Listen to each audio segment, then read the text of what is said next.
everybody, and welcome to the newest episode of Technically Trek. I am your host, Dave Prime, and over yonder there is my guest co-host for this evening, Legacy Zap. How's it going, man? How you doing, man? So, Another dollar, or with inflation, 75 cents. as always, nice. Oh, and that kind of just goes with what I was going to say with my intros. As always, a big thanks and shout out go to Manu Intiremi and Tyson Strasberg for their weekly podcast, Dangerous Thoughts, which you can find on YouTube at dangerousthoughts.show every Sunday at 6 o'clock Pacific time, which there's a little hiccup with when I set this podcast up. We're always 5 o'clock Pacific, but for some reason I decided to make it 5 p.m. Mountain Time. So a little bit of a whoops in that regard.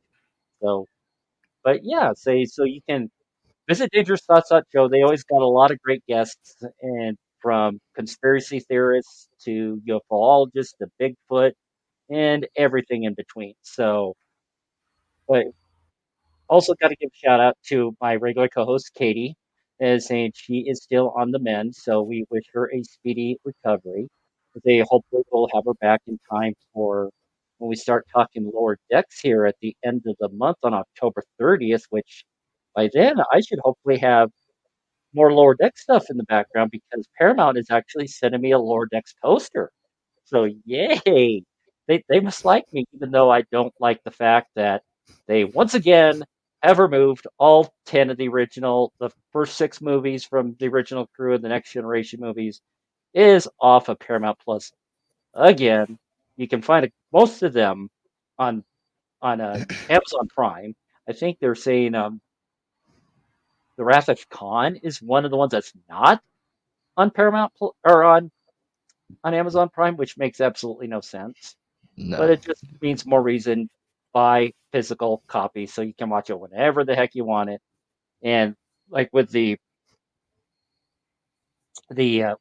Zach and I were talking backstage, the motion picture is the original theatrical cut, not that special edition cut that Paramount keeps on putting on and off. It just Mm. it's just frustrating. Uh, but They also just want to want their give money. Yeah, exactly. And I actually got an email where they're bumping up the premium another dollar a month. So on that, but for those that are in Florida in the path of Hurricane Milton, they our thoughts are with you. And saying Hmm. hopefully you've been able to find a place to hunker down and safely ride out the storm. It's supposed to be hitting about like around 2 or 3 o'clock tonight local time over there. But Hmm. just right after having the Helene go through, having another hurricane go through, it's just crazy, crazy, crazy. Hmm.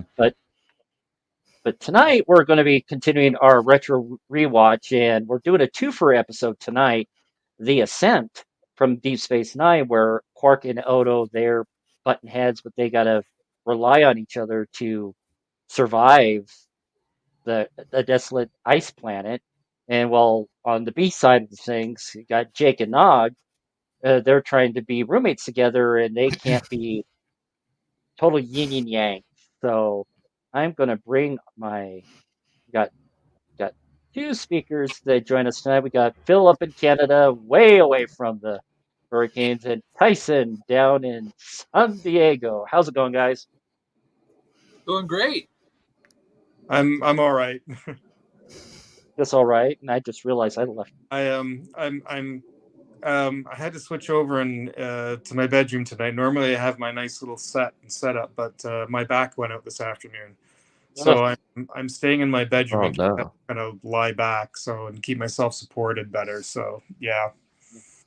Well, Yeah, Phil, I'll be sending you my love and my Vicodin. I hope you feel Thank you.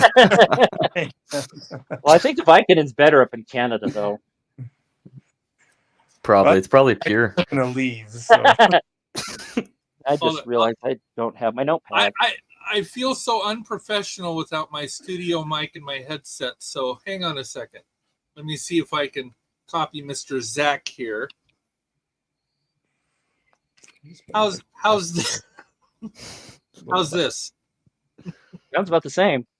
It sound Yeah. does. Sounds, Yeah, it's. God, that looks like a giant dildo. I move that out of the way. Yeah, I don't know why. All right, you just get regular Tyson today, not studio Tyson. Really, So really we got love this. regular Phil tonight too, so it's all good. mm-hmm. I gotta grab my notepad, so I'm just gonna kind of dip away for a hot second. I loved this episode. I actually watched it This earlier today. I loved it so much I had to put my comm badge on. So, just really, really fantastic episode. I forgot how much I liked this one. yeah, this one was pretty awesome actually. You get to see relationships fulfilled. Oh man. And then on top of that, like it wasn't too long that Odo actually lost his changeling habit status.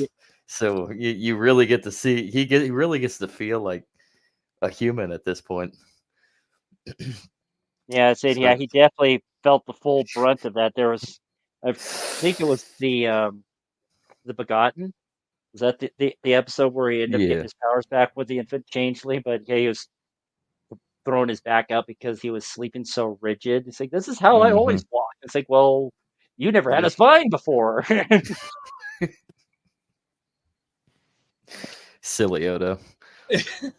So, I took quite a bit. No. Yeah, I loved not meaning to skip to the end here, but that last scene of them in the bio beds. Remember Zach when and I were I Yeah. hate, I meant every word, and they start laughing, and Yeah. it's so beautiful. It Like is. you could tell, and throughout, when Odo thought Quark was dead, and he's slapping him on the head, he thought you could see he was scared, like Mhm. worried, cared for him, was scared of, and vice versa. When Odo broke his leg, obviously he wasn't going to eat him, but that's what he told him. But you could tell that he cared, and But you also had the reverse of that too, where they're fighting. I mean, that's what led to him breaking his leg, right? The fight. Mhm. So they have this love hate, and I thought it was just beautifully scripted and acted out, and it was a beautiful episode. It was. It was. And seeing, let's actually do this differently here. And I'll tell you that Jake Nog is just like Mike and I. Mike is a freaking slob, never makes the bed. You can see you can tell when he comes home because there's a trail of clothes and socks behind him. Like and I'm the one who always has to clean it up. So I felt personally connected to this episode. Especially since Nog just got back from Starfleet, so you got that with you too. Well, yeah, So, that military mind. Yeah, he only went through a year of school, and it just completely changed him. So that's like his Mhm. sophomore studies or something like that. It's what Cisco said. Which is that's like one of my funny ha moments is say when Cisco's talking to Nog, it's just like I'll keep him out of trouble. I'll set a good example, and Cisco's like, you inspire me with confidence. I mean, like he is being so sarcastic, but not Yep. seriously. And she's like, Kira's like, how did it go? It's like, I inspire him, and she's like, okay. But just a few short years ago, Cisco would have been the one saying that Nog was a bad influence. And in this episode, you can tell that he wanted Nog to be a good influence on his son, right? That Oh yeah. they could maybe bring out the best of each other instead of the worst of each other. And what a 180 from just a few years ago when it was you stay away from that boy. Yeah, Travis, thanks for joining in tonight. And said you actually stole my thunder. I was going to mention that not only that the scenes were shot up in like Mount Whitney, Lone Pine area up there north of Los Angeles, is that the due to the high altitude, and I can speak from experience, altitude sickness is a real thing. Even here at Oh yeah. 6,000 feet with my coughing and stuff, just wreaks havoc. And let's see here, yeah, and the Mount Whitney, where they were shooting those scenes like with the waterfall and all that stuff, that's even higher than Pikes Peak by a couple hundred feet. So it seems That's wild. there was, and it was bad enough that the production staff was fearing that they'd have to scrap the entire episode because Armin Shimmerman in particular was definitely feeling the effects of altitude sickness. Oh, really?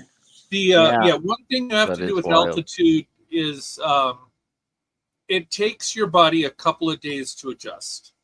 Mhm. Meaning, if they would have gone up there and had a trailer for a couple of days before shooting, their bodies would have adjusted a lot better, and they would have, Mhm. I live at 1,500 feet, which is low enough that it's not considered high altitude. 1,500 isn't that bad. Julian, our local little mountain here, it's only about 40 minutes away, is at between 4,000 and 5,000 feet.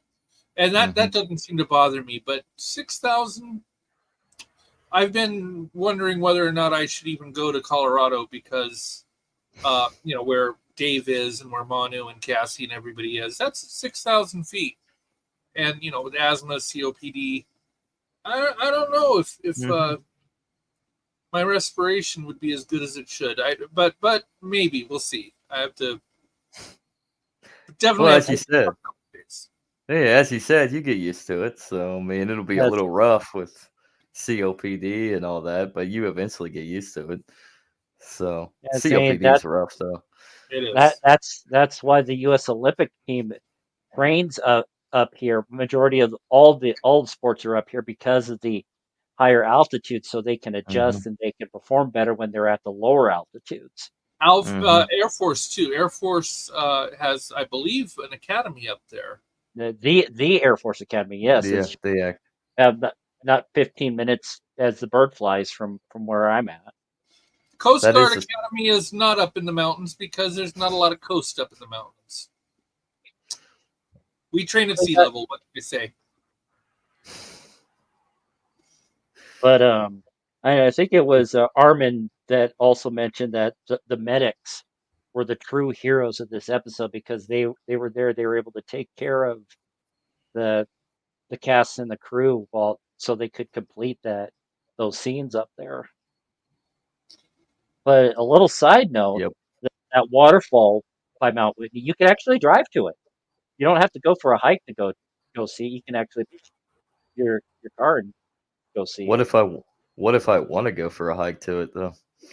Oh, you can do that. I, I just got a text from It Travis. it is amazing though, like the outdoor scenes, like as beautiful as they are, it's just amazing that they were able to captivate that and use those scenes. I mean, I don't know. That always gets me with Star Trek. I like on location. Yeah. But going to the episode. Oh, wait, when did anyone recognize the name of the card game that Quark was trying to get Odo to play? Oh, he said I it. No. I don't remember what Fizbin. he said. What? Fizbin. It Fizbin. was that made. It was that made up. Katie will be rolling on this one, but it was that game that Kirk made up in the original series episode, a piece of the action. Oh, all right. I have to go back and see that. oh, I gotta go watch some TOS now. It's been a while. Yeah, I yeah, was thinking of the little dog in the Dark Crystal, but that's Fizzgig. That's a different one. Fizbin. Yeah, Fizz, but no Fizbin. Fizz, So yeah. it's the first time it was mentioned since that episode. So apparently it came from. I guess Kirk has a part in this episode because that was just some BS that he made up, if memory serves. And the spirit of Bill lives on, even though he's not dead. Hey, we got Travis. Welcome, Travis. Long time no see. Uh, Engaged. this, I just want to say this, Tyson. I was like, if he's gonna wear his combat, I got my combat. There we go. There we go. Our You comm know what? badges. Screw it. I'll put mine on too. Hmm. There you go. If I can. Well, like, yeah. See, this is something I I'm won just here for from. the gold press. I'm just here for the gold press Latinum. Yeah, we all have our comm badges on, and yet we don't have dates tonight. And I think Oh, and I dropped the mag. You know, It's Wednesday. It's only hump day. but you know, we could go to what's that? Quark's Hollow Suite, and we can, create us any fantasy we want. Yeah, boy, but if Chris Pratt ever found out that, I had a hollow program. Ah, it'll take them days to clean out a hollow suite after I'm done with it. I'll say that. That's what the lower deckers are for. A lot of biomatter. Be like waste distraction or something, What does that cause me to spill more DNA than a sperm bank lab with an epileptic? I forget how that joke goes. It's not pretty. That's funny. You got a nasty mind there, Tyson. I like his mind because we're like, two peas in a pod, That's my husband down there, or will be. Amen. He hasn't said yes yet, but I'm working on it. I think they have a saying for that. It's soon to be X. That's the joke. Oh yeah. That's Jurassic Park. Malcolm says I'm always on the lookout for another X. Mrs. Malcolm. Yep. Not wrong there.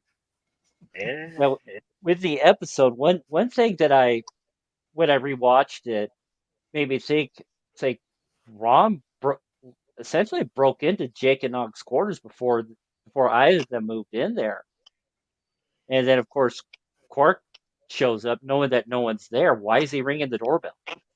Mm-hmm. To deliver the root beer? Right. Hey, right. if somebody was going to break into my room and deliver a tray of 10 delicious root beers, I'd let them. I to be perfectly honest, I'd be the same way. I'd prefer A&W, but I would say I'll let him in the back door, but the front door is okay with me. Are we still talking about rooms? But interesting little side note. I never completed it, but I started to write my own like next generation fanfic novel, and this is like before Deep Space Nine even aired. Mm-hmm. And my protagonist had a fondness for root beer. Okay. Nice. And then he ended up adopting a clownfish, kind of like emulate Picard a little bit there. I tried to do a fan fiction novel, but it started with Data being anatomically correct, and then I thought, no, let's not go any further with that. What kind of root beer are we talking? We talking like Bargs, Mug? I mean, A&W. A&W is the only root beer. Give me a break. A&W. I don't know. Bargs is pretty good though. It is. Yeah, it's got bite because it's got the caffeines. Exactly. What was exactly? I will give a. Do y'all remember, not to get off the subject at hand, but you remember the little conversation that Quark and Garrick had about root beer in The Way of the Warriors? Mm-hmm. It's vile. It's just the way Quark, how he summed it up about the Federation. It was like, okay, I never thought about the Federation like that. Yeah, I mean, Quark's a schemer, but he knows. He's that. not. Yeah. It's still not as good as Warriors drinking prune juice. That's got to be one of my favorites. I went to the store. This was like years ago. I thought I was purchasing grape juice because I mean it was right next to grape juice. I just grabbed it and threw it in. Then I poured it out, and I nearly spat it out. Like prune juice. It's like what the hell? See, it's not Real. grape juice. I mean, you know, I've been at a restaurant where I ordered Coke and somebody ordered tea and it's the same color, and you grab the wrong glass. You're like, what the fuck? You know, but that's not because tea tastes bad. It's because your taste buds are expecting one thing and they're receiving a different thing. And your brain goes, wait, this isn't right. And so, you know, you spit it out like, oh, is this spoiled? What am I drinking? It's a reaction. Prune juice doesn't taste bad. But if you're expecting grape juice and you get prune juice, that's got to be a moment, you know, where you're like, That's no, I never thought of it that way before. Yeah, that's like getting that's like ordering a beer and getting a Bud Light. Piss water.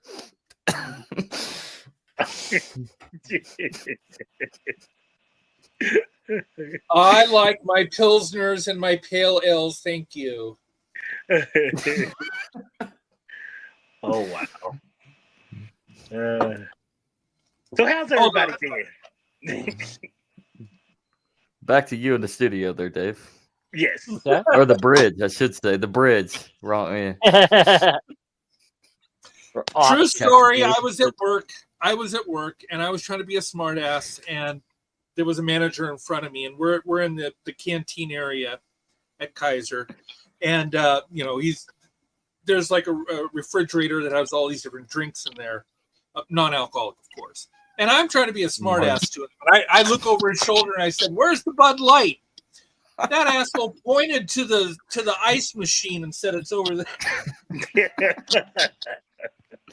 I mean, he's not wrong. It's over there. It's the water fountain right there. That's your what? Oh goodness. He should have pointed to the bathroom. Yeah. He should have pointed. Yeah, just pointed to the bathroom. It's in there. You might need to go drink out of the toilet. Kneel down to a urinal level and wait. Right? That's Just make sure there's not a glory hole in the door next to you. There's always a chance. Gotta always be on the lookout, especially in the public bathrooms. Back to you on the bridge there, Admiral. Yeah, you never know if there's a senator in there tapping his foot, so you got to be careful. I'll say one thing that kind of had me perplexed in two ways is that, like Nog was saying that, we got to hit the gym in the morning, and then come morning, Nog's working out in the quarters. Mm-hmm.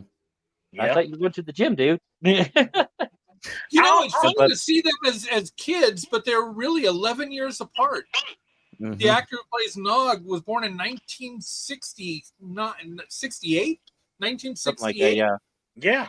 And Jake, the actor who plays Jake, was 78 or 79. It was like they were like 11 years apart. Wow. He was born in 1978. 78. There you go. That's right. He was born in 78. And I think Nog was 68.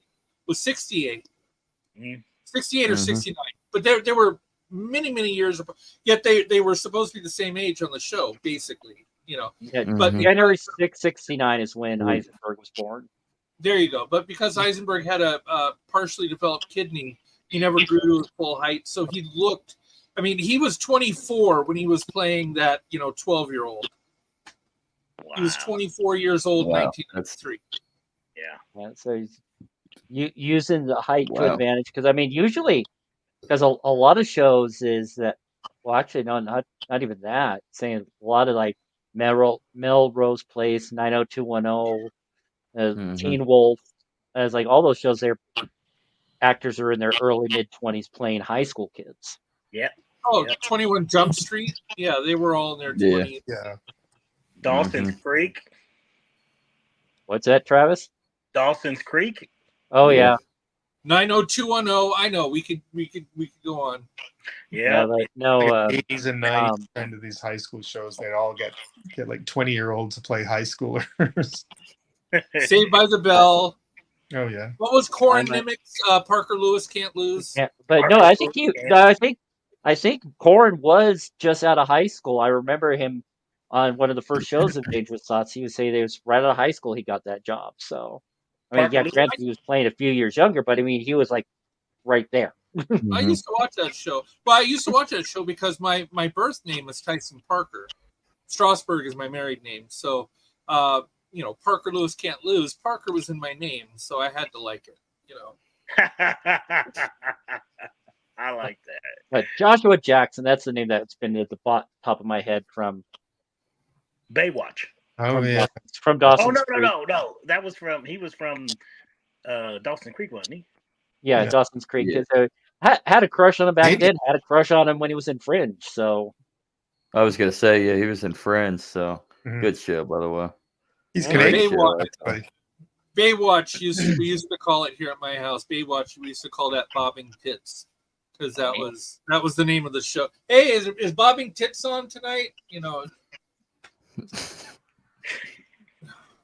I watched The Dark Side of Baywatch several months ago, and it was like, wow, a lot of the people that came through the show, they have fallen on hard rough times. times. Oh, look at Mhm. David Hasselhoff in that show. He's never looking the girls in the eye. Go back Oh, and of course. rewatch. That's true. Of course. Interesting. What can I do Yeah. for you, Pam Anderson? Yep. The eyes are down below. Up your game. Looking at the up eyes. here. Eyes up here. Oh, the eyes are down here. These are eyes too. Pam Anderson just has big old eyes. I mean, but speaking Big about brown eyes. females, some of them guys was, they had some 6-packs on there. Oh yeah. Wasn't what's his name, Aquaman on Baywatch? Jason Momoa. Yeah. No.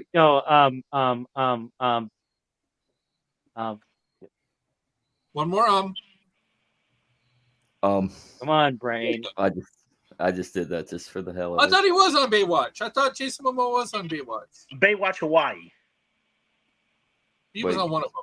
He was on Baywatch Hawaii. There was another Baywatch.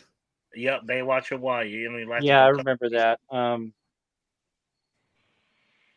Huh.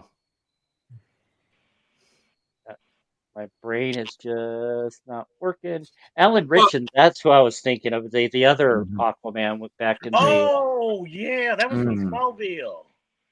yeah, from Smallville. But I mean, he really buffed out. Listen at this. I heard rumors that he's been trying to court the new head of the DC studios to become the new Batman in their new franchise. He wants to play. They say he's going to play the new Batman.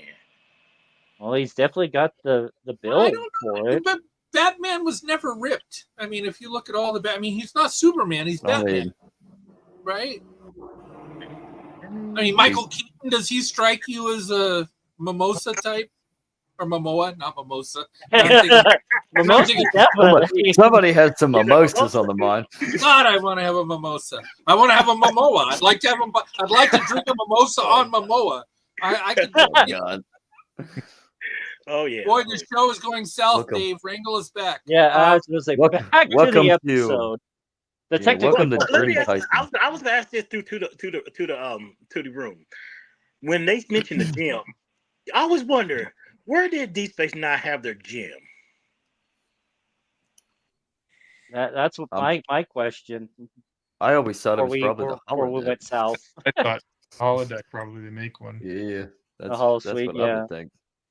Well, Or the Holosuite. Enterprise had you've seen Beverly Crusher and Troy go do, Pilates or yoga or whatever the fuck they did. Yeah. But it wasn't in a holodeck. It was in a gymnasium. Actual. I've never. And Yeah. Worf's done his calisthenics programs. Yeah, Worf's calisthenics. Well, he had two. Worf had, where he was training the Klingon martial art with a group of people, but his calisthenics, where he was with, the mother of his son, was an actual holodeck program where he was killing skeleton people. Yeah. And demons. But you were trying to say something there, Phil? Oh no, it's just that it's mentioned that scene with Deanna Troy and Crusher. We're going to be able to see that and not think about Lower Decks. Oh, yes, Jackson Ransom. Yes. Complete with the same freaking outfits. Yeah. I was just watching Lower Decks, the one where they're beamed to the bridge as Boimler is saying, oh, your mommy doesn't give you, and it was in that episode, I think, where she applies for the transfer and she does her hair up and rolls down her sleeves and she, acts all Starfleeted. And then there's that scene where her and Boimler are in Ransom's office. Yeah, you're stuck between what was it? Do you promote him or me? And it was stuck between a something and a kiss ass place. And I forget what the exact phrase was, but stuck between a rock and a kiss ass place. That's what she said. Okay. I was dying at that. Star Trek Lower Decks is some of the greatest one-liners. And the don't you sarcastically Vulcan salute me as you're walking out. Doing like the peace out, but with this, it's hilarious. With the Vulcan. It's hilarious. Don't give me that sarcastic Vulcan salute. Yeah, the sarcastic Vulcan salute. Live long and prosper. He walks out. It's hilarious. And the new season, get this. The new season is going to start on my birthday. What's your birthday? The 24th. Nice. October. Happy birthday. Of October the 24th, yes. So 2 weeks in I a day. remembered. I was just testing you. A very spooky Star Trek birthday. Oh, shit. My brother's birthday is October 14th. It's October 9th right now. Yeah. Like in 5 days. You better get that gift, Tyson. I'm like looking around my room as if I have something to mail him. Better be jumping on Amazon soon. There you go. It's candy. There you go. Yeah. Absolutely. Why did you send me a bottle of knockoff Skittles? I don't know. Because it's Skittles. Knockoff Skittles. No, they're not even Skittles. They don't even have an S on them. They're not even, look, there's not even an S. They're knockoff Skittles. Oh. I just have them here to throw at people I don't like. Listen at this. This episode, y'all, and I don't know if you guys will probably even remember this, but if you remember, this was the final episode that you saw the DS9 cast in their first style jumpsuits. They go to the gray after that. They transition to the what's that? The first contact uniform. Yeah. Mm-hmm. That's the last time you ever seen them in there. But Voyager now continue to use those because they were supposedly lost in the Delta Quadrant. Mm-hmm.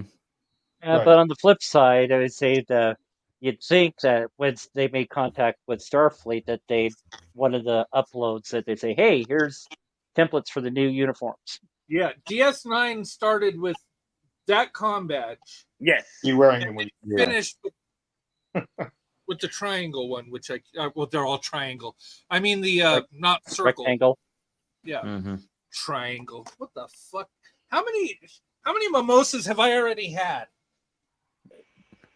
Too many. Yeah, you got quite the badge collection, Wow. Travis. I think you have like that one and the full silver one. Yeah, y'all recognize this one? My favorite badges, though. I don't know if you can read it up here. Jean-Luc Picard. Yep, Picard's badge from season 3. Yep. San Diego, something Tyson Parker, board member. San Diego, lesbian, gay, bisexual, transgender pride. Board member. I was on the board of directors for LGBT Pride in San Diego. Okay. Oh, okay. I thought you were trying to pinpoint that as a Star Trek badge. No.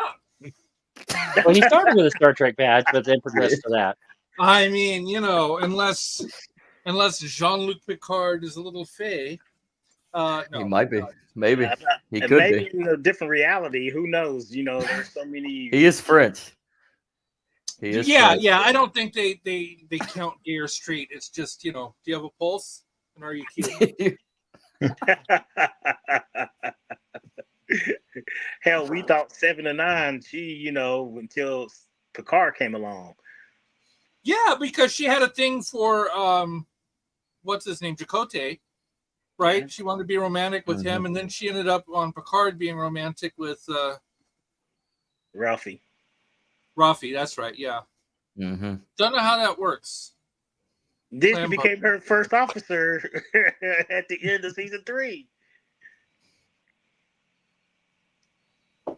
But back to the episode at hand. Yes. As soon as Jake and Nog, they're like minutes into each other, you already could see some apprehension in Jake's face. It's just like Mhm. say we're going to clean every day. It's like no, just every even and odd day. And Jake's like, okay, Only on days that end in Y. That's all. exactly. And Jake So was, every he day. was a slob. Jake was a slob. You could tell. He's He like, was. oh, how did your dad put up with you? I mean, we never did see the condition of his quarters when they were living together. So I guess they're like, oh, I'll just like throw everything everywhere. That might be But why. Little freedom. What I thought was funny is that one day he just threw his clothes all over the living room. And it's like, I was just gone just for a short bit, and it just turned 9 into hours. a disaster. He was gone 9 hours, and there was clothes. It's like, Jake, how And the many co- times did you change that you have that many clothes in 9 hours? Like, what a diva! You had like 6 outfits today.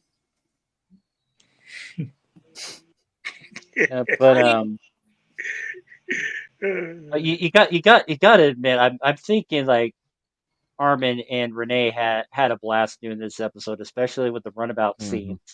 And Yes. Quark just looking at just like, must you do that? It's like what? It's like smacking your lips, and then it just Odo's like just to annoy Quark even more when he keeps on hearing the bomb. Yeah, he just.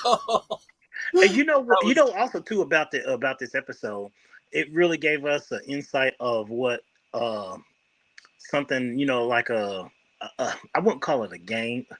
Like would you call it terrorist organization? The Orion Syndicate. No, Ryan, yeah. Yeah. Yeah. I mean, I've always kind of. I don't know that they're terrorists. They're definitely a criminal organization. a criminal Like an organization. underworld. Well, yeah, Yeah. like But they the do mafia. Is the mafia Mafia. a terrorist organization? I mean, I don't think the mafia is I mean- Al Qaeda or. Well, let's look at it to that. But I mean, they're not, a friendly organization either. But terrorists, I don't know. I don't know where I land on that. I mean, if you look at it by today's standards, organization that would terrorize somebody, wouldn't that? So well, the mob does. The mob does, but I don't think the mob has been It does it. categorized as a terrorist organization. Yeah, Yeah. You can say that. Yeah. I mean, they might be. I'm not saying they're not. I'm not saying they do good things. I'm just saying I don't think the mob is categorized as a terrorist organization. And that's kind of what I see the Orion Syndicate is like, the mafia. That's the mafia type. Mafioso. That's what I think. Yeah. Okay. Our thing. You're wrong. I have not got my gold point anytime soon, so don't trust anything I say. No. If you would have said the Marquis or the Maquis, then I would. Yeah, that's a terrorist organization. It is. Yeah. That most definitely. Yes. They had an agenda. I mean, they were a nuisance, and then they didn't. I don't think they really became radicalized, I guess would be the right way to use when Eddington took charge. And when Eddington was ordering those attacks, which Cisco in turn was using those trilithium, or I forget which, to trilithium resin. In World War II, you had the French underground, right? That's where they get the term the Maquis. And so they use that the Maquis is like the French underground. Yeah. Technically, I guess whether you're a terrorist organization or not depends if they consider you fighting for good or not. And what we consider good is not what the Nazis thought was good, and vice versa. So, from the Nazi Exactly. perspective, the Maquis was a terrorist Mhm. organization, but from the Alliance perspective, they were a hero organization, right? So, Yep. I guess terrorist, non-terrorist depends on the perspective of who's being terrorized and who's considered the good guys within a situation. The victor. Right. I Whoever's mean, the victor. and the fact that they was able to get an explosive bomb on a Starfleet runabout, that shows the level of depth that they have, because you would think the security Mhm. measures the security measures for Starfleet will be almost challengeable for somebody to for an organization to do that, but they was able to Mhm. do that, and they're like, oh, okay, these people were serious then. Well, didn't they have some insiders too? So, Most likely. yeah. In 1991, Oliver Stone made a movie called JFK. If you haven't seen the 1991, Great movie. Yep. yeah, terrific movie, and I think they point out a lot of things like, did Lee Harvey Oswald act alone? Well, could he No. have told the 104th Army to stand down? Could he have changed the parade route? Could he have not, made sure that the bubble top wasn't on the limo? Could he have, and they go on and on and on and on and on. It's like, Mhm. there is what's called a when you have so much evidence to the contrary. I can't think of the word. Overwhelming? No. Like No. something of evidence. Not a concurrence. But I can't think of the word. Anyway, but when you have so much evidence to the, Mhm. to the contrary, it's like one gunman alone could not have made all the changes and done all the things, and I'm wondering, when we think of this episode, think of what it would take in a Starfleet type. Think of how security is today, right? Imagine trying to sneak a bomb into the White House. Yeah. Unless you're Trump. Think of how, it's practically impossible, right? Now, this is 21st century. Imagine on a Federation space station with all the technology they have, and it being a military, station. Mhm. Yeah. If you couldn't sneak a bomb into the White House today, imagine trying to sneak a bomb onto a Federation ship Yeah, good luck. in the future with all the, like, that is some ninja shit, right? Oh my goodness. And just for purpose, this is Mhm. all just hypothetical, whatever. We're not condoning anything of the sort. Oh, no, I'm not saying We sneak a do. bomb. Yeah. We don't condone I'm violence. not saying that. I do not need Secret Service to come to my house and say, no. No, I'm saying, imagine what it would take. And in the Star Trek universe, assuming technology and security and Mhm. is that much better and tighter and everything, what kind of ninja you would have to be to get on board and put a bomb, Yeah. in the everybody. Section. Shoot. I'm gonna butcher it. Section 31. 31. Yeah. 31. Section 31. That's where I'm at with the. Now that also comes from Yeah, that comes they from get Enterprise. Section 31. Section 31 is first mentioned in Enterprise, and Yes. it is in reference to the 31st article of the United Federation of Planets, the Charter. Mhm. The United Federation of Planets Charter. There's Section 1, 2, 3, 4, 5, and Section 31 is that section that describes, as a last resort, and that's Section 31. Now, in future episodes, they say there is no Section 31, that it ends at Section 30, that's it. And so, therefore, Section 31 is secret.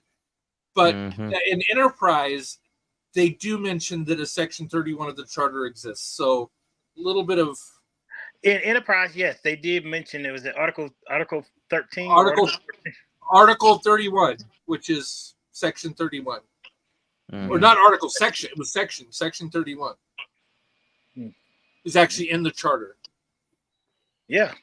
And you look at that like that, or like the organization like that, they stayed hidden but Mm-hmm. others was forefront about who like the secret organizations, like you had a Romulans, Tal Tal Shiar, Shiar.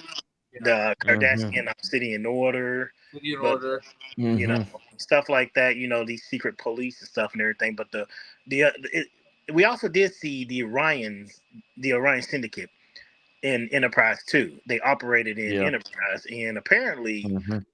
didn't know it's the females who actually was ones that Pulling the could. strings. They have Mm-hmm. the pheromones that control the men. Will that work on gay men? Nope. Yeah. Why? Nope. Straight. Nope. Nope. I'm Bitch, just put your saying. titties away. It ain't working. Move. And TOS era, the ones that have the 3 boobs. Nope. That's an extra no. You get 2 no's. Tyson's being modest. He's scared to admit that Well, I mean, it was three so titties might turn him misogynistic. straight.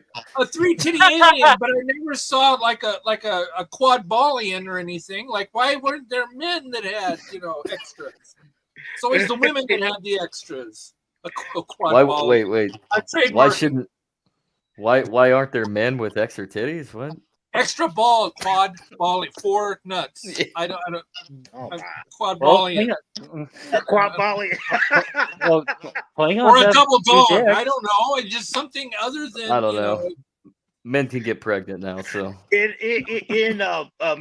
Men in Black, was that the second episode? Balchinian. It was a The Balchinian. Balchinian. And Star Here Trek, comes the Men in Black. Star Trek 6. Not everybody keeps their genitals in the same place. But he gets kicked in the knees. Yeah. Oh. Yeah. That's the sound. That was it. Oh. That was brilliant. I'll never forget that. I'll never forget that. We are nerds. We are Yes, nerds. There are only 2 people Not- watching, and you guys must Not- be nerds too. Oh, I actually, Not I nerds. thought we got a dozen. We got a Okay. dozen watching. Well, So Not it's yay. good, nerds. it's Not good to nerds. know We're that dorks. there's not just the 5 of us with no lives. There's other people too. Welcome to the fold. You are loved. All right. Ignore Tyson, everybody. Yeah, but He yeah, just hasn't had a mimosa, or maybe he has. Or a mimosa or a momoa. Oh. I'll take either one. All right. Back to the Brits, there, Admiral. yeah, it's just a yeah, Jake and Nog, they're Oscar and Felix, total odd couple, married couple. They're just like two yin and yang. They're like they're the same, but they're completely different. And it was they kind of great. remind me. They kind of remind me of the characters called Laura and Hardy. Yeah, I was like, they do Laurel remind Hardy, Abbott Costello, yeah. That kind of. I was more Abbott and Costello than Laurel and Hardy. Although I kind of look like Stan Laurel. No. but yeah, Well, my face is fat now, but it used to be really thin and long. Then I got fat. But I did look like Stan Laurel a long time ago.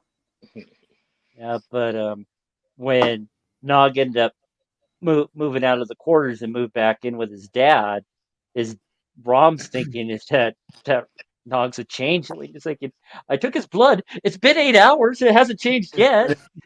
He's just like, oh, you are such an adorable dork. He took his son's blood. That's the funniest thing. I love Cisco's response on that. It's like, it's just a phase. He's just going through a phase. Yeah, just the face. But the way Rom and Cisco schemed together to get the 2 of them back together again, Mhm. is such a Cisco says, I'm your captain and I'm your dad. What I say goes. You're living together. That's that. It's like just put his Brilliant. foot down. But one of the notes like earlier on, of course, like bump bump bump, another runabout bites the dust. Hey, DS9 went through so many runabouts in that show. It's a good thing that Earth has a lot of rivers. And that was actually, I think, was it Kira that made that Yeah. comment. Just like, good thing Earth's got so many of them. Yes. Oh my God! Why didn't they have a runabout called the USS Kamikaze? Oh. Oh, because that would only last one episode. Probably. Manned Is by that red, run about? Yeah. manned by red shirts. That That wouldn't would've be an been- omen, right? That wouldn't be an omen. Oh God. I'm wearing a fucking red shirt on the USS Kamikaze runabout. I've got about 5 seconds of life left. Vent the atmosphere. Lord have mercy. We're not being rescued. Let's dive with That's dignity, true. guys. But go ahead, Dave. What was that, Travis? I said, go ahead if you got something. If you got No, I'm looking at my notes because we're just like Jesus all over the Christ! How place. many notes do you have? What was that? Hold that back up again. Well, it's a notepad for like all the notes for all the Oh. episodes. I thought you had like 300 pages. Well, it is. It's spiral bound, but I thought, like when No, I hold up a note, it's like, a piece of paper. A piece of Maybe paper. two. Yeah. Yeah. Let's see, yeah, this notepad goes all the way back to we were still talking about Discovery, It's got middle of 300 season pages of 5. college ruled. I mean, that's good. That's notes. That's some solid. You could tell. You could tell we're especially Dave. We're dedicated Star Trek fans. Oh yeah, absolutely. That's why I'm so intimidating. Yeah. Trek or Trekkie? Trekker. Trekker. Trekker. Well, I think there is a generational gap when it comes to that. Say people that grew up on the original series back in the 60s, those are Trekkies, and then like the Furman eras, like I like to refer to them, the DS9, Voyager, Next Gen. That's like Trekker. Is slang for Trekker. Trekker has always been the like aren't and ain't. Trekkie is ain't. Yeah. Not the real Trekker. We're Trekkers, not Trekkies. Trekkies is what people call us. Trekkers is what we call ourselves.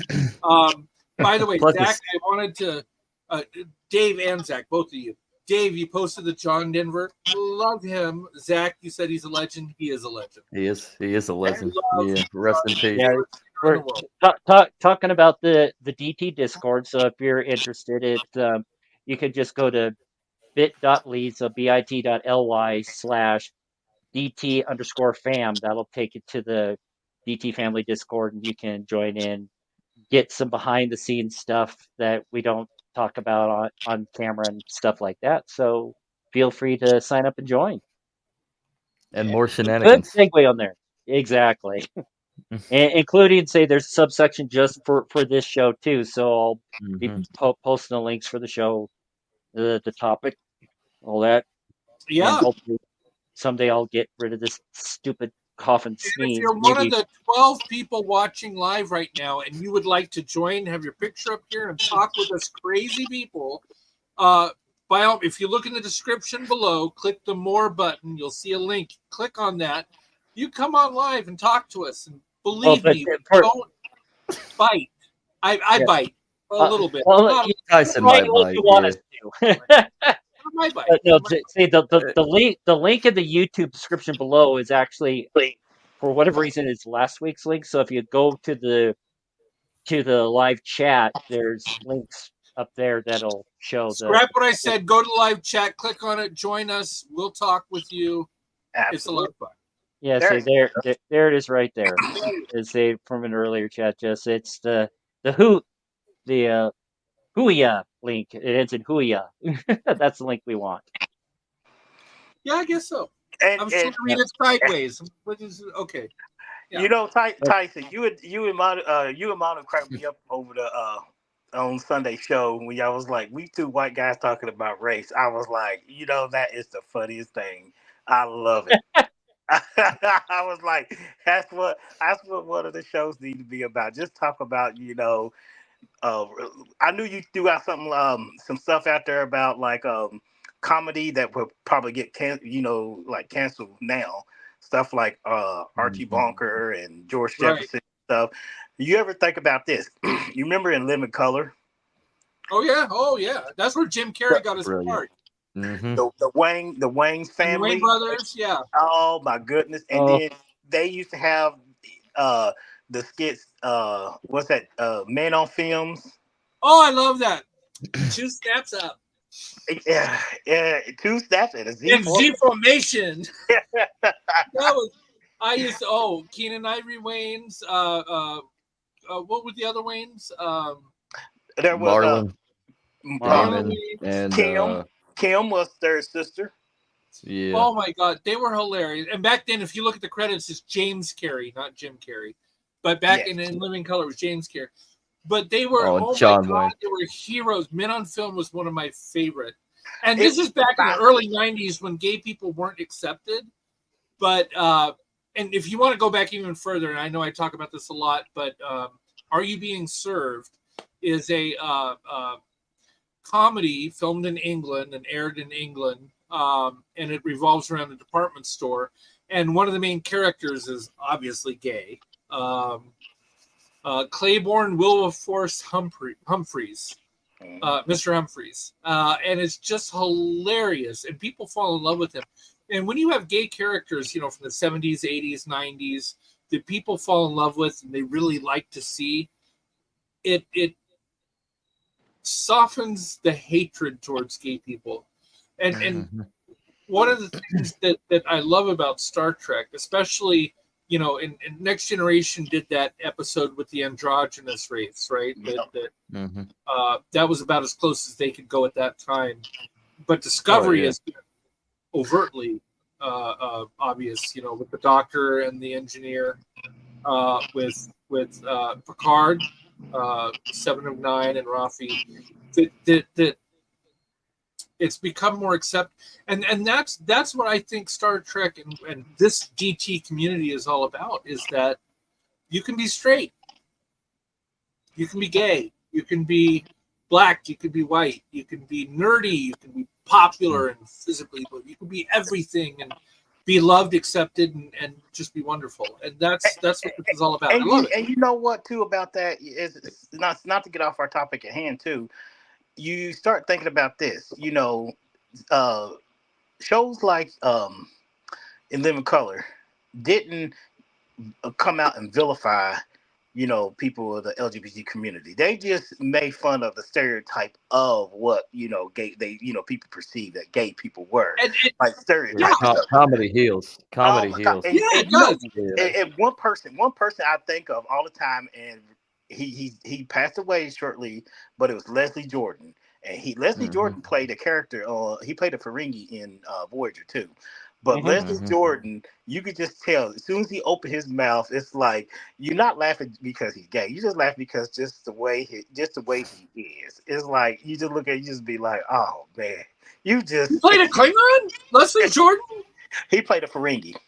Oh, Ferengi. Yeah, he played it. I believe Eridor he was recast for whatever reason. Yes. Oh, I gotta see that. Oh my God, Leslie Jordan. And False by Prophet. the way, It was in season 3, episode 4 or 5. False Prophet. I'll have to see that. But and he's done a lot. He's done a lot of voice characters, including Family Guy. He was in an episode of Family Guy. Or was it American Dad? It was one of those. It was one of the Family Guy. It might have been both, honestly. But he's obviously most known for Will and Grace, and where he plays Beverly Leslie. And Beverly Leslie is my favorite character. Well. Well, it's Eric Walker. I knew I smelled gin and regret. Well, Beverly Leslie. Brilliant. If I could see you, oh my gosh, you say some of the most craziest things. I was like, I can't believe they got away with saying some of the stuff like that. But oh my God, when Jack walks up and says, because he had his business associate Benji. This is my business associate Benji. and Jack walks up and says, "Whoa! If it isn't a black stallion and a My Little Pony." They was in a gay bar. There was a country bar. I remember that episode. That was so funny. Can I have another lemon drop? Oh my god, that was hilarious. Yeah, I yeah, love Brilliant. yeah. He was Cole in False Prophets.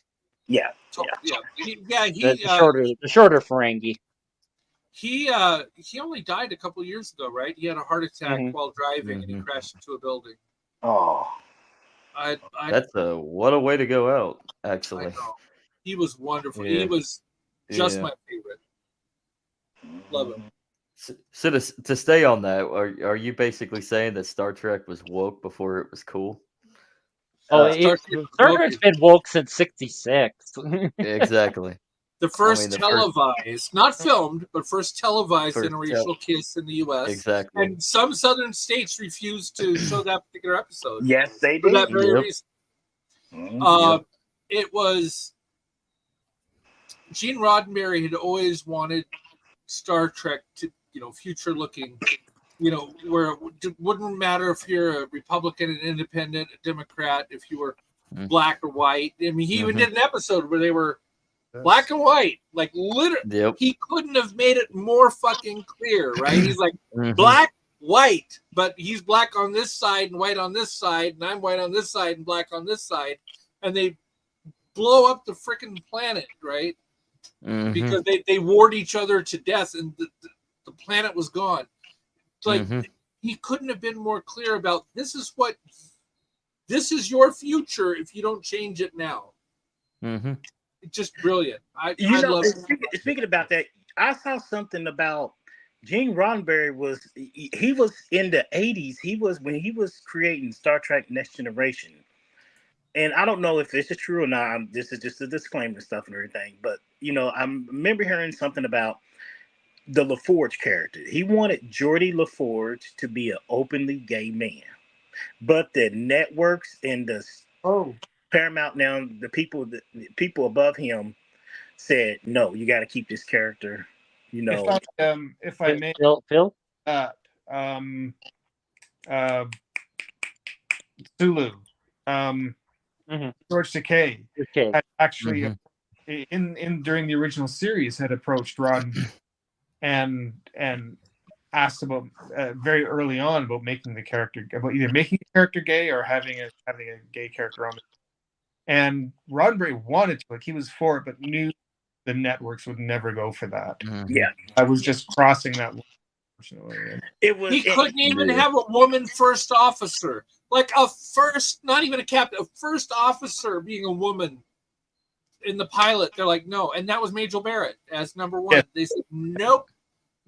You have to have a man commander, a man captain, a man science officer, a man. I mean, the fact that they had a black woman as a lieutenant on the bridge was fucking amazing. Weird. 1966. Weird. Right? she was gonna leave the show until she's spoken with Dr. Martin King Dr. Jr. King. Dr. King is why she didn't leave. Yeah. And then, of course, talking that, it's like Whoopi Goldberg, when she grew up watching the original series, she's like screaming to her mom, it's like, Mom, there's a black woman on TV and she ain't no maid. That's good. She's not. Little did she know, she would be on that show. Yeah. Well, And, see, no, Whoopi asked Yeah. to be on Next Generation. They thought she was kidding at first, so they didn't Seth even think something else. MacFarlane asked, and he got to be on Enterprise. Technically, he got to be on Columbia. We'll talk about that later. But I mean, he was on the television show Enterprise. I mean, people. So who was the fish guy, the famous rock and roll star that Mick Fleetwood. Fleetwood Mac, yeah. No, Mick, yeah, well, from Fleetwood Mac, but yeah, Mick Fleetwood himself. He played one of the Antinians or whatever. Yeah, I mean, if I just spat out the name of that alien right off the cup, I am definitely a nerd. I think the correct term is dork. Hey, which I thought was a whale's dick, but I have to go back and look that up. But I mean, oh my God, what's his name? Having brain farts on Star Trek. Star Trek 6, The Undiscovered Country. Who was that cameo that woke up George Takei?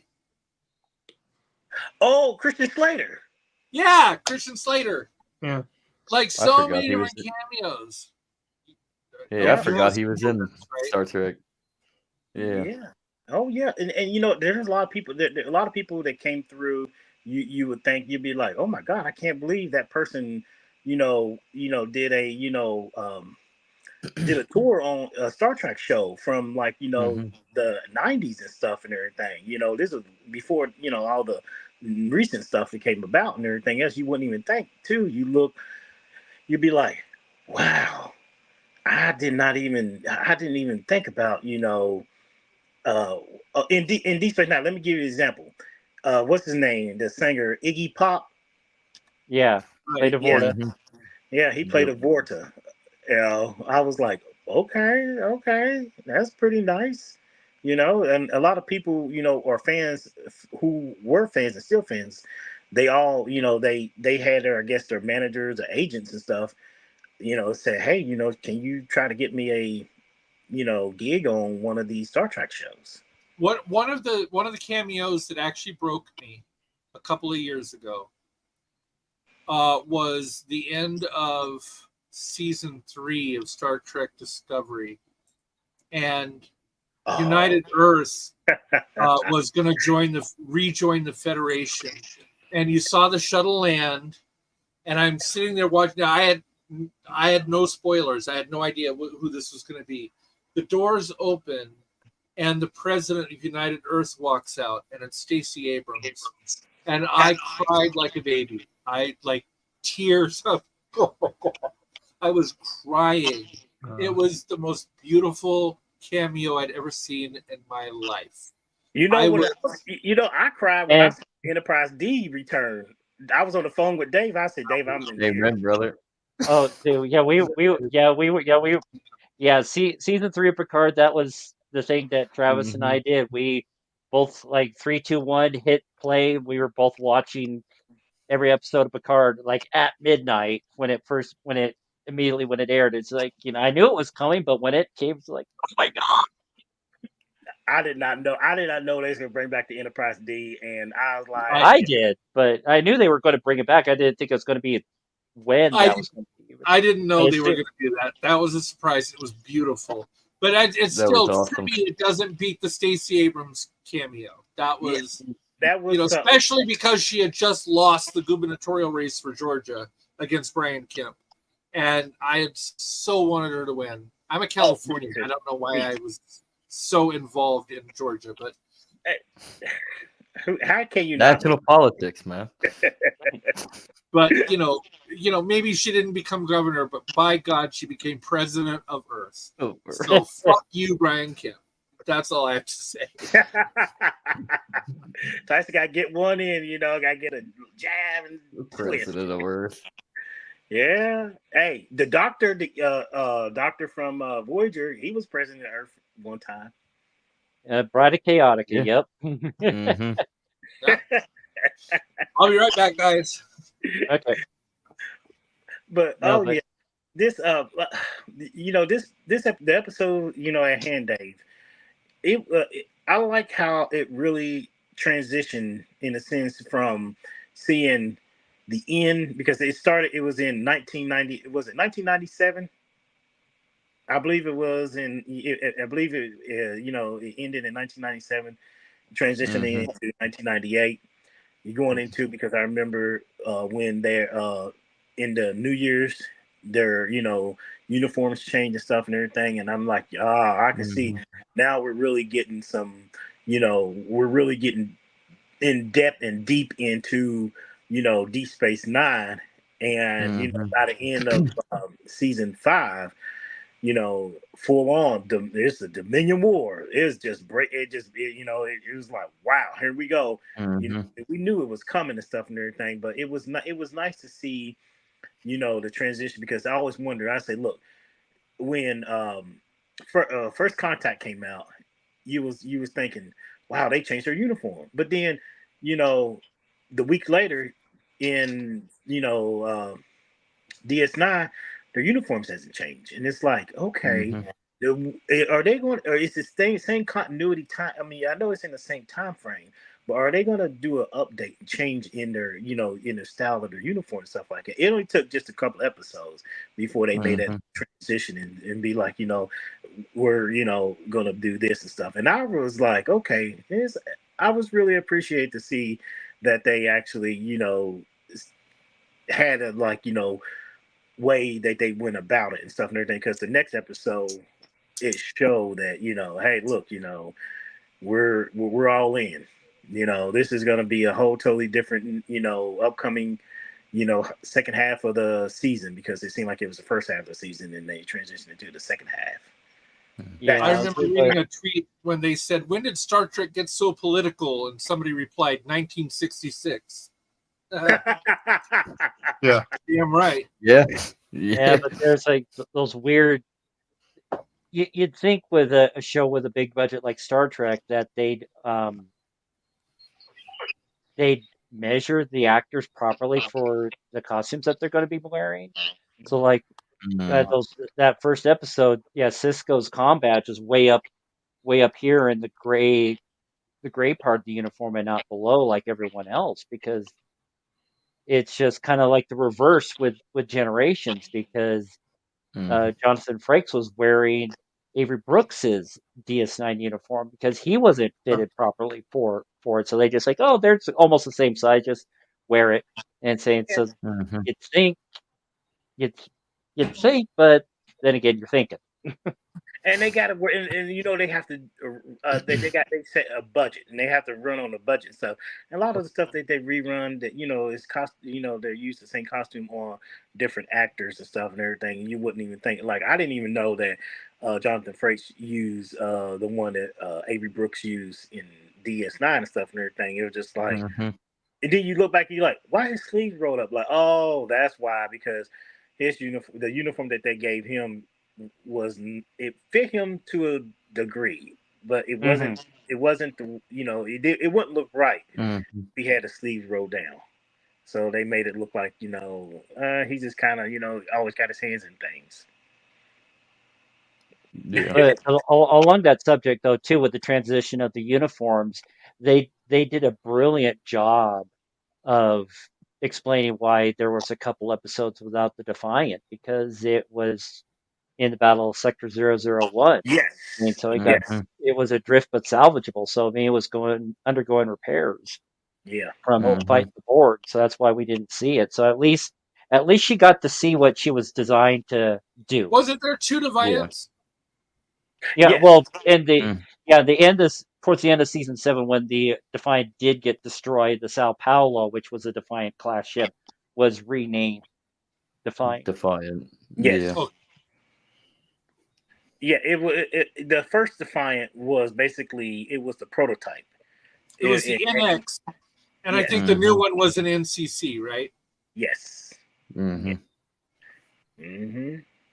And to be fair, I like the bridge layout that they had on the second Defiant. It seemed like, oh wow, it seems more, they stepped up just the way it looked and everything else. I kind of dig it. I was digging it a little bit.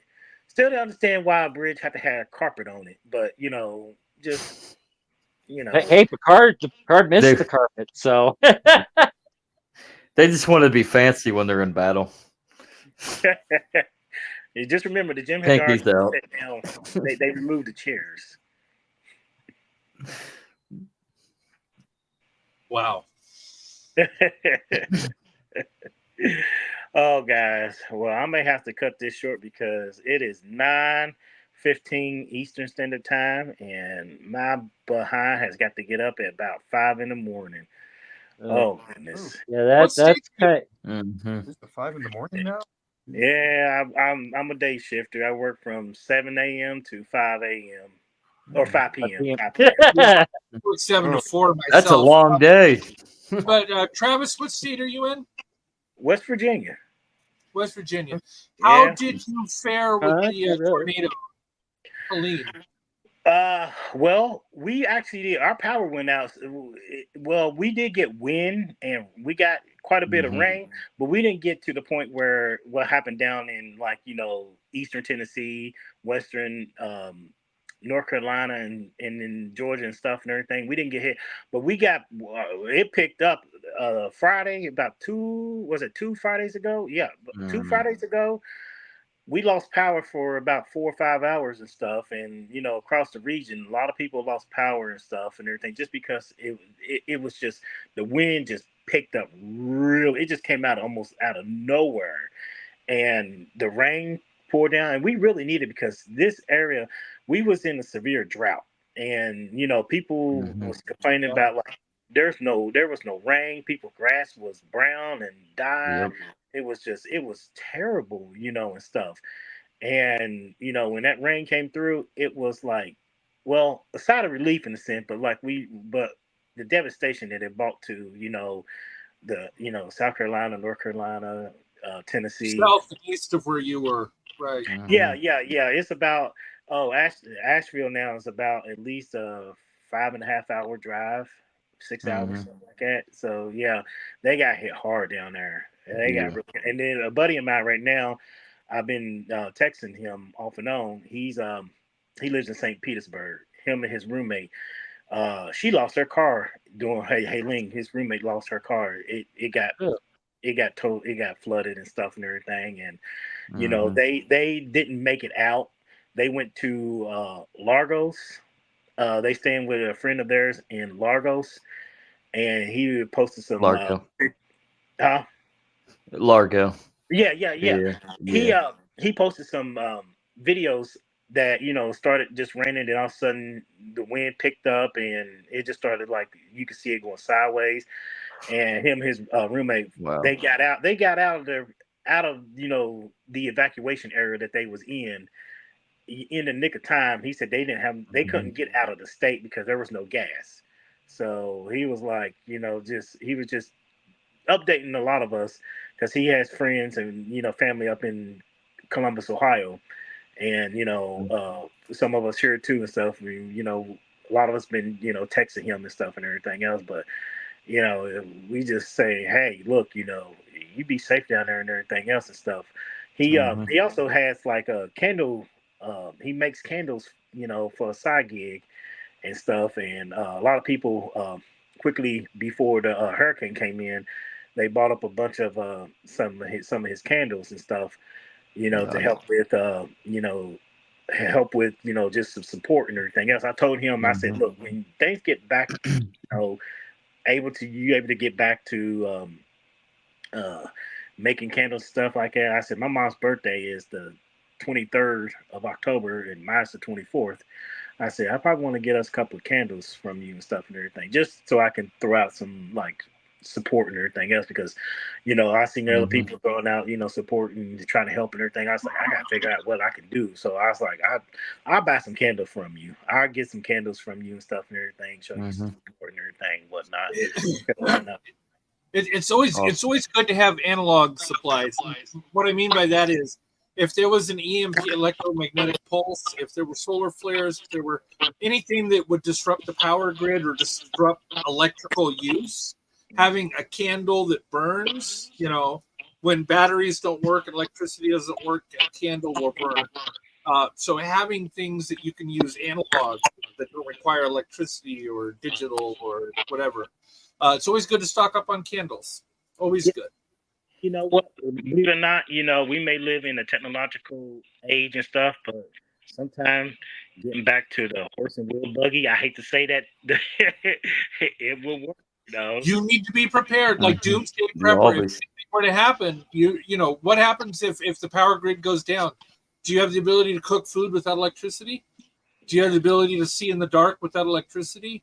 Do you have Get the some ability oil to drink lamp. water without electricity? Like, what do you have to survive for a Yeah. month without electricity or gas or any modern convenience? And Mhm. and it's the thing I about mean, that is, yeah. we don't think about that kind of stuff in the sense, because we're so we're so used to having those convenience, Right. electricity, So gas, dependent, stuff like that, and exactly. everything else.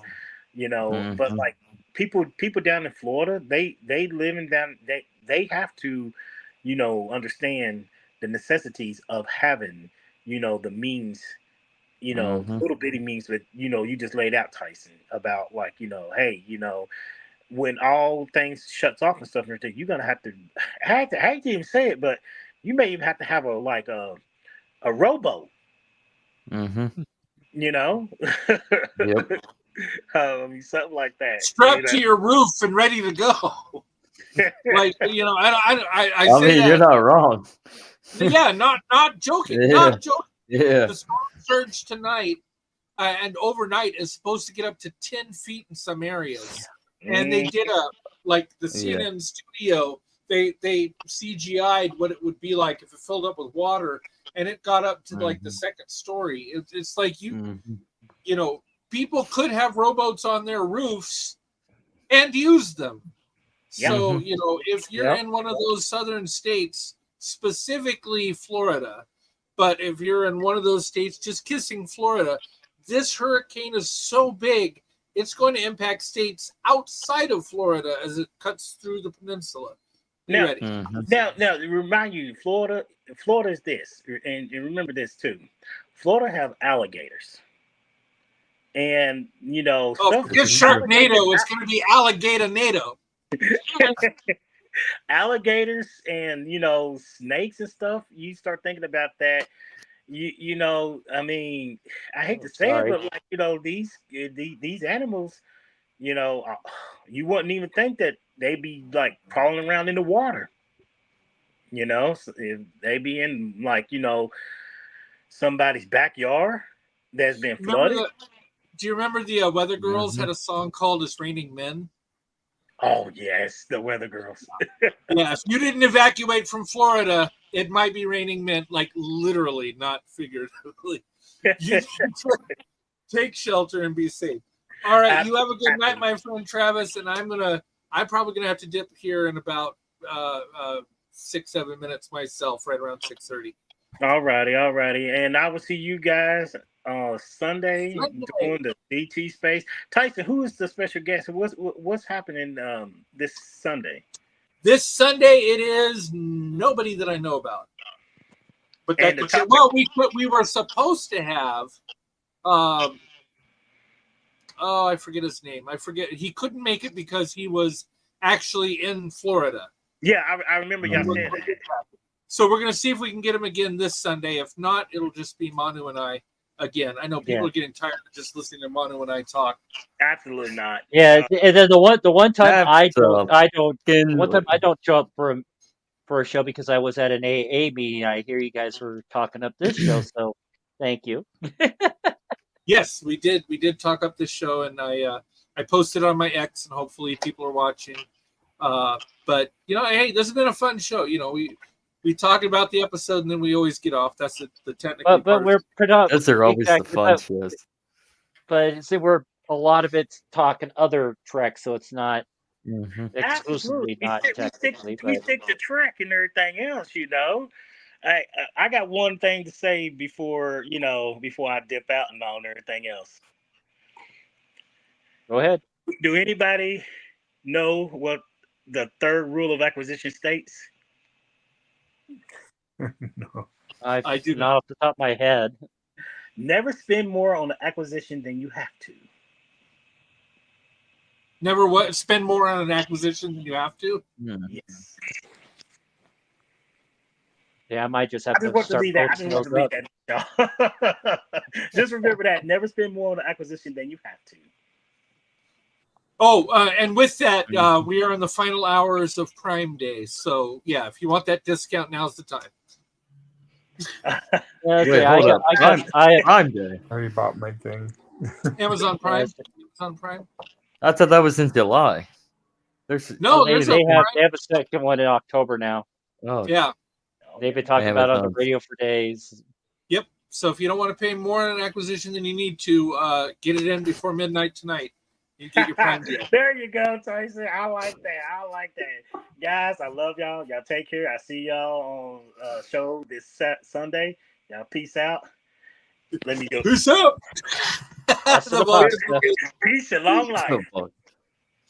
Bye. Bye, guys. Peace. Oh, I love me some Travis. Yeah, I was glad he was able to show up tonight. So yay. Bye. Mm-hmm. It's just we got to plan the wedding, and is he going to move to California? Am I going to move to West Virginia? Well, You is can it, meet in the that's a meet in young the man. hey, you can Like- meet in the middle and meet in Tornado Valley, Kansas, or Colorado Springs. or Allen, or Colorado.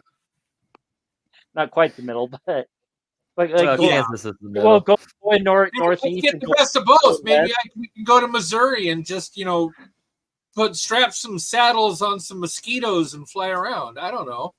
There you go. At least you have the Ozarks in Missouri. Hatfields and McCoys. You've been quiet, Phil. Are you doing okay? Yeah, I'm all right. I'm just a little bit of pain tonight just because of my back, but I'm all right. Well, it's Yeah. just about 6:30. I'm gonna say goodbye. I got to get ready for Annette, and Annette is not a girl. Net, N-E-T, a radio Yeah, net. it's about I figured as much, but I was like, it's like 6:30. Why are you still here? different nights, different nets. It's like the first, the third, and the fifth Wednesday is a 6 o'clock, Mhm. and then the second and the fourth Wednesday is a 7 o'clock. So it's different day of the week, different nets. Okay, But- so before you just totally run off, I'm thinking we're going to do kind of an open format of Star Trek for next week. Just thinking, what episodes did you like? What you didn't like? Just a free for all, essentially. But the Ooh. following week, I wanted to end this friendship episode with what I wanted to do tonight. Initially, was Skin of Evil, where I say, how far do you push your friendship over duty and Mhm. whatnot? Say, of course, well, we all know that Tasha we dies are. trying to save Mhm. Troy. Yeah. And then the Yeah. week after that, we got 2 episodes of Lower Decks to talk about. Oh yeah. Oh, and just a couple of plugs. If you're not a fan, or if you are a fan, and if you're not a fan, you should be a fan of the Prime video series, The Legend of Vox Machina. Season 3 is now airing. So if you haven't looked, season 3 is out. It is wonderful. I still have to watch season 2, you got to watch season 2. Vox Machina is. but I need to get my Prime back first because I had to cut. Well, you cut need to some get Prime things off. back and then watch that. And then Or you can bootleg it. Lord of the Rings, The Rings of Power, just finished up the 8th episode of season 2. Is season 2 or season 3? Season 2. You could probably Really? bootleg that as well, everybody. And Illegally stream. Pirate. Always pirate.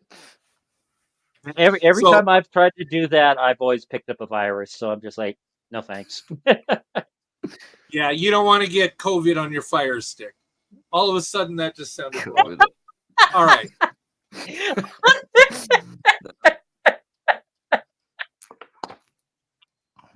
We're gonna rename this to the nasty things Tyson says. So we're getting canceled. Saying, we'll see. Since Katie's not here tonight, he had to break somebody, and he broke me. So All right, guys. Have a good Always. night. Bye. good night. Have a good night, man. We'll see you again. Oh my. Oh. Biscuits and gravy. Biscuits and gravy. That's a clever way of me cussing. Replicator biscuits and gravy. Wonder how that would taste, actually. Bitter, Probably. stale, replicated. I'm sure Eddington would have quite the opinion on that. Mm. Synthesized protein molecules and something. Something. I don't know. I've always wondered what happens to the dirty dishes. I mean, Does it just get destroyed, or do they teleport it off somewhere and Well, go pollute another planet, it reconstitutes. I'm gonna or it say, but yeah, it's reconstitutes? interesting. Yeah, same, but maybe the computer will like separate any of the food from the dishes, sort Mm. of thing. But we've That, seen Yeah, predominantly on Deep Space Nine, they put it in the replicator, and whoop, goes away. Maybe just yeah. once or twice the next generation. Probably goes to Bayshore. Goes to cetacean ops. But was there anything?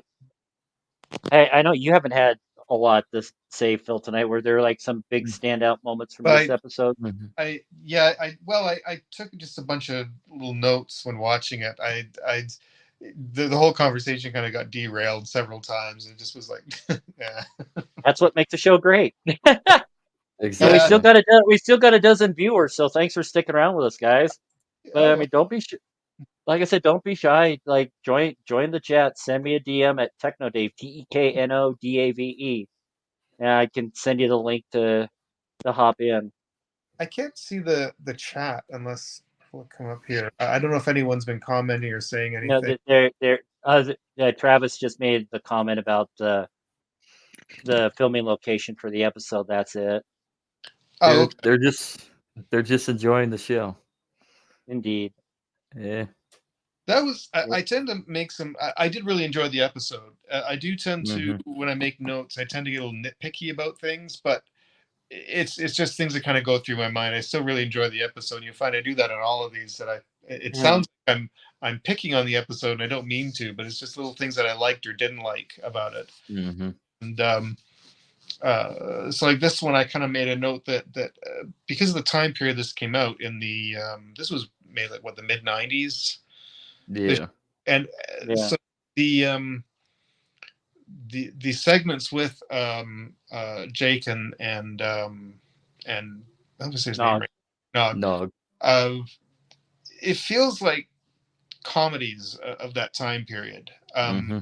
It's very much written like the the old, like, whatever was popular at that time, the teenage comedies, the boy meets Mm. kind of thing, or whatever, that kind of. Um, and it made me think about that you could almost drop this laugh track in it a couple of points, um, but again, it was um, not to take away from it. It was just kind of a thought that I had while watching this. But I that, agree with you on that with Phil. I do agree with you on that. Like it almost, I know they're supposed to be like kids pretty much, but it yeah, almost felt like Al and Tim from Home Improvement in the way I, that they Mm. yeah, interact with one another. yeah. But I didn't mean to Oh, cut you off. No, So no, no worries, no worries. I because the other thought was that the way that storyline wrapped, most of it you kind of knew where it was going to go, right when hmm oh yeah.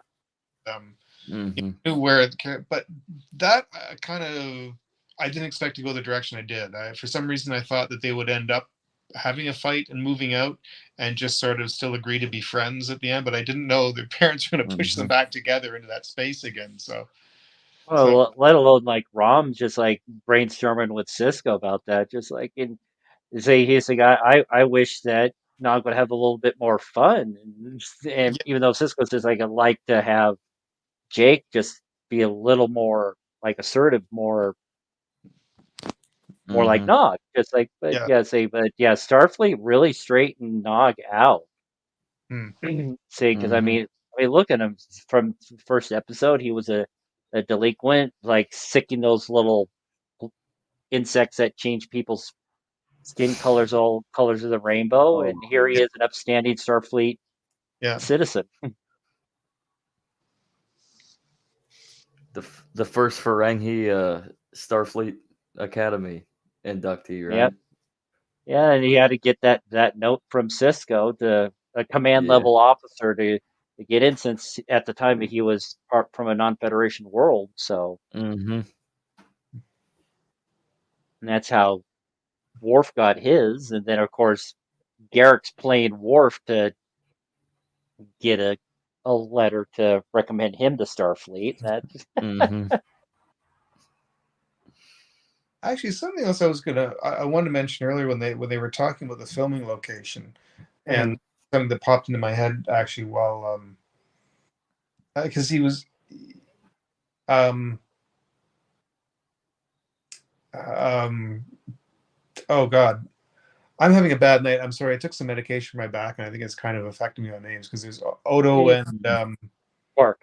Quark. Quark. Jeez. Yeah. Or if you're talking to Gowan Quark. But Quark was saying something about he wanted to eat anything, and he was looking for bugs, and Odo was like, "Well, there There are no bugs. no bugs." And I thought, but there's Yeah. everywhere. There should be something. If there's trees, you think there would be something. But then, like, how far north are there? Like, or how cold was it in that area? That Well, there was it trees, was. but no insects. You think there would have been something. Well, in real life, there were insects, but being a Class L planet, I guess the atmosphere wasn't ripe for insect life.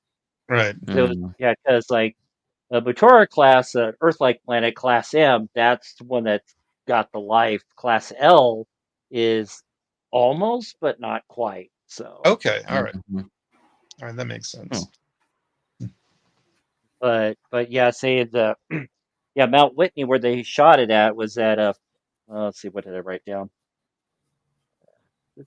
Like 14,505 feet, which Ooh. it's the highest. It's the highest mountain here in the lower 48. Not by much because Pikes Peak just a stone's throw away is at 14,115. So it's definitely up there, and I can speak from experience. When I went up there last year, when I first visited for the first time, that was like my second day. Bam! I went up there. I nearly fell on my face because of the lack of oxygen. See, I had I to believe it. properly sit. I properly had to sit down and just chill for a while because the room was spinning and everything. Yeah. So to hear the actors having similar situations, and especially with Shimmerman wearing all those prosthetics for Quark, I mean, that just kind of stifles your breathing even more. So, I mean, I haven't read anything about Rene Aubergenois having issues with it, but it was all Armin was definitely not feeling well up there. But again, the medics are the true stars of the show because they were able to help the actors get through that trouble and get the scenes shot. So like you can say a lot of the huffing and puffing and that ain't acting. That shit's real. Oh yeah, definitely. Yeah. And then considering how that the cold weather must have affected the makeup on their face with all the aesthetics and everything else. Gee, Yeah. and the fact it stayed on as well as it did. That's just called perfect. That's another thing. The heroes not only are the medics, but the makeup artists. Oh yeah. Sometimes it's amazing that I can read my writing after a couple of days. So I wrote these notes last week. So when I watched the episode before, I realized I don't have a co-host. I can't do this show by myself. But yeah, just the twofold thing with the episode, the fact that that Odo wasn't telling Quark why he was being taken into custody, but when it just turns out that Quark lets Odo, you don't know everything. Saying I wasn't working with the Orions. I was working undercover. I was working against them. Saying you don't think you know it. You think you know everything, but you don't. Saying, but just the banter that they had. It's like you've been scheming and plotting, and just like I've done nothing wrong. You've been chasing a nobody.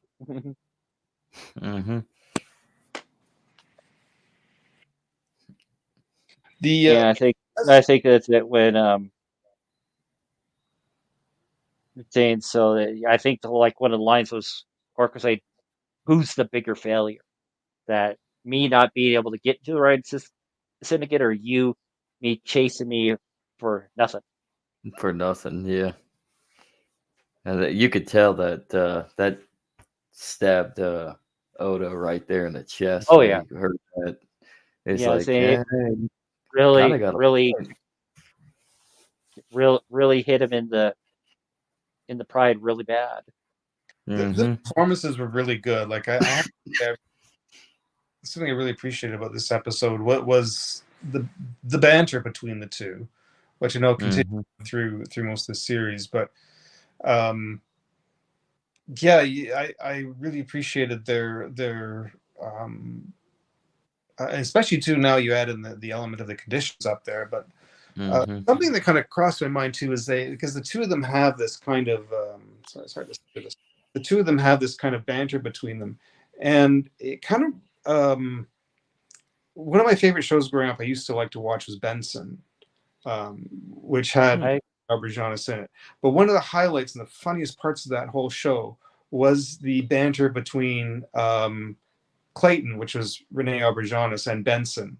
They butted heads all the time, and Rene Auberjonis is very good at that. He can deliver these little quips and right and still be this sort of stuffy character, but deliver these little quips. And you can see that coming through again in this performance as Odo, Mm-hmm. especially when dealing with Quark.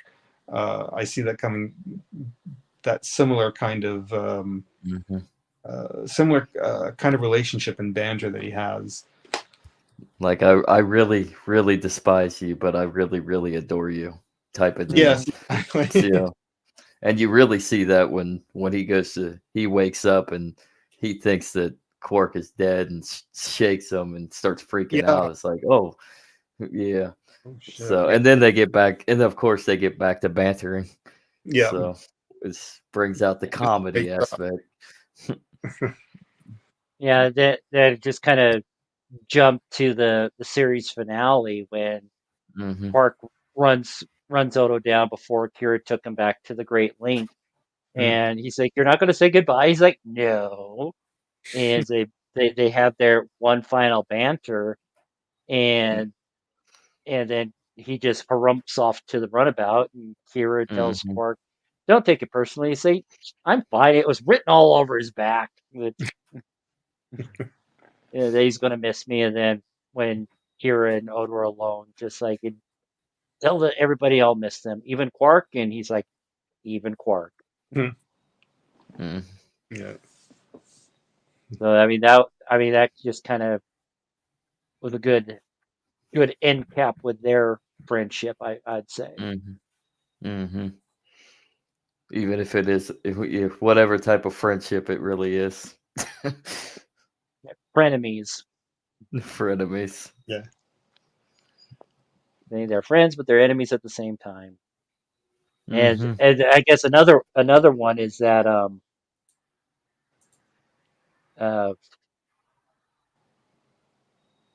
it was a seventh season episode, and Jake was shadowing Quark on a scheme, and then Quark makes plans to get Odo out of the way into the holosuite to to because I mean, he can handle the deputies, he just can't handle Odo. And Right. when this felon was going to show up with some illegal goods, like Odo was ready to pounce on him. And but when he was talking with Jake in the cargo hold with all that stuff, he's thinking, I was going to get a lot of money for this, but as soon as that guy shows up, he's going to get arrested. My name's going to come up. Odo's going to waltz in and arrest me. And it Mm-hmm. turns out that Odo was eavesdropping and just like, wow, Quark did do a lot to help me out. And so he turned a blind eye, and even though he knew it was wrong, he let Quark get away with it and made Mm-hmm. Quark believe he got away with it. And he's like, I beat Odo. And it's like, no, you didn't. He's letting you beat him. Mm-hmm. So it just really shows that even though they don't like each other, they like each other. Oh, they love each other. Mm. Yeah. Like it's almost like brothers. I mean, you and your brothers fight, right? And you Yeah. turn around you still love each other, but at the same time, you just want to pester each other. You want to poke the bear. That's what Quark does with Odo. Oh yeah. That's literally, yeah, that's definitely what Quark does with Odo. But and Odo turns around and does the same thing. hmm They play off each other very well throughout the hmm entire series, hmm and I They think I do. think this is like the pinnacle episode of where their relationship flowed for the hmm rest of the series. That's Yeah. one of the main reasons why I chose this one for tonight. Through a And it suggestion, but because yeah. it's a good episode. Well, Feels that it also just proves how good the acting is and how they just correspond with one another as hmm well. Yep. You're going to say something, Bill? it was season 5, right? So I was trying Yeah. to Mm. because the war had already started at that point. If hmm I'm not mistaken. Mhm. Yeah. I just wanted to. It's been so long. I haven't seen. I know I missed chunks of the last half of Deep Space Nine. Um, so and it's been so many years. I always said one day I was going to have to go back and watch them, but it's been so long. Oh, by the way, I finally a friend of mine is sharing Netflix with me. Um, so I can. Netflix has all the older series. It doesn't have the movies, and it doesn't have the newer Mhm. stuff. It doesn't have but it has. I'm in Canada, so it's Netflix Canada, which Yeah. is a little bit different than what they have in the U.S. So, but at least I can Mhm. watch the episodes. So, Well, I don't know if you heard when we started the show that Paramount just pulled the plug on the first 10 movies again. So you got to oh, have a Paramount, or so you got to have MGM Plus or Amazon Prime here in the States to be able to watch the original Mhm. 10. oh, is that right? No, I didn't know that. Mhm. The movies, right? Yeah, but they still have the Yeah. JJ movies, I but wonder not the originals. Paramount. You'd think that was kind of its home. I Yeah, thought, but yeah, the home is Star Trek, but not all the Star Trek. Yeah. I have Amazon Prime, so if they're coming on there, then maybe might be able to see Now, them. I don't, not sure if it's different for Canada, but I know that they were saying that Star Trek 2 was not on Prime here in the Oh, States, all right. which Mhm. Look, the motion picture, it's the original theatrical release, not the updated version that they came out with back right. about 2 years ago, I want to say. Yeah. Excuse me. Well, I mean, I've said it before. If I ever really need to something, I do have a VPN. I have ways of getting. Mm. Some of the older And stuff was harder to get, but yeah, the newer and stuff. there's all yeah, and then there's always torrenting and So that's what I'm getting P2P. at. Yeah. Yeah. Yeah. Yeah, but Mm. me, yeah, I got the Blu-rays. I see you got all the. There's Yeah, also the that. original six, and then the next gen movies. Yeah, there's always that. Just you can always go get yourself the hard copy. You have them. Don't So have to worry. yeah, I am the only reason. Like I'm all for buying like physical media. The only reason I Mhm. don't now is it's going on almost 10 years ago. I mean, I had gone. I mean, I go all the way back to like collecting things on VHS, and then I Mhm. sold it all and started converting it all to DVD. And about 90% of my whole DVD collection was stolen. Ooh. Oh And no. so all of it was gone. I had like Indiana Jones movies, all the Shrek movies. Mhm. So I had Hey. the so it was all gone. I had some separate little sets of things I managed to keep that were just, but of all things like all the big titles, Disney movies and that I had because gone, all of it gone. So I sort of at that point was after spending that money and having it taken, Mhm. just kind of at that point went, you know what, I'm not spending money on physical media anymore. I'm not even going to bother with the player if I can see Yeah. it somehow on the computer, if I can find it, download it, whatever I need to do, Mhm. get it that way. I can't. justify spending all that money again. So I've You never can always, a great player. yeah, Right? you can always burn it, find it on a computer, and you can always make your own DVD too. Oh, I sure. mean, Yeah. yeah, that there's always that option. Something that I just But saved, yeah, put on a backup drive, and I just it's mhm. also there, right? Yep, yep, Another movie in my collection. Yeah. brilliant. Oh, The the director's cut. Mm-hmm. Such a good movie. Such a good book too. Yeah. Well, the funny thing is, I actually did not watch this until my my freshman year in college. Is Mhm. saying my Oh. because my video production professor actually told me to get this and watch it as homework, just me, Mm. because video production. So I had to write notes and critiques like some of the visuals and the editing and all that. I mean, it was a real real eye opening experience because I mean Mm. it is a good movie, not just from Mhm. a theatrical standpoint, but from a production standpoint.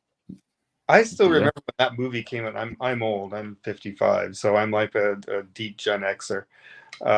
I do remember when that movie came out, and it wasn't well received. And when I finally saw it, I watched it on those RCA discs that you had to flip over The half laser, through. Oh, yeah, Even before like laser discs, they looked like big thick records, right? That you actually had to flip over mhm. through.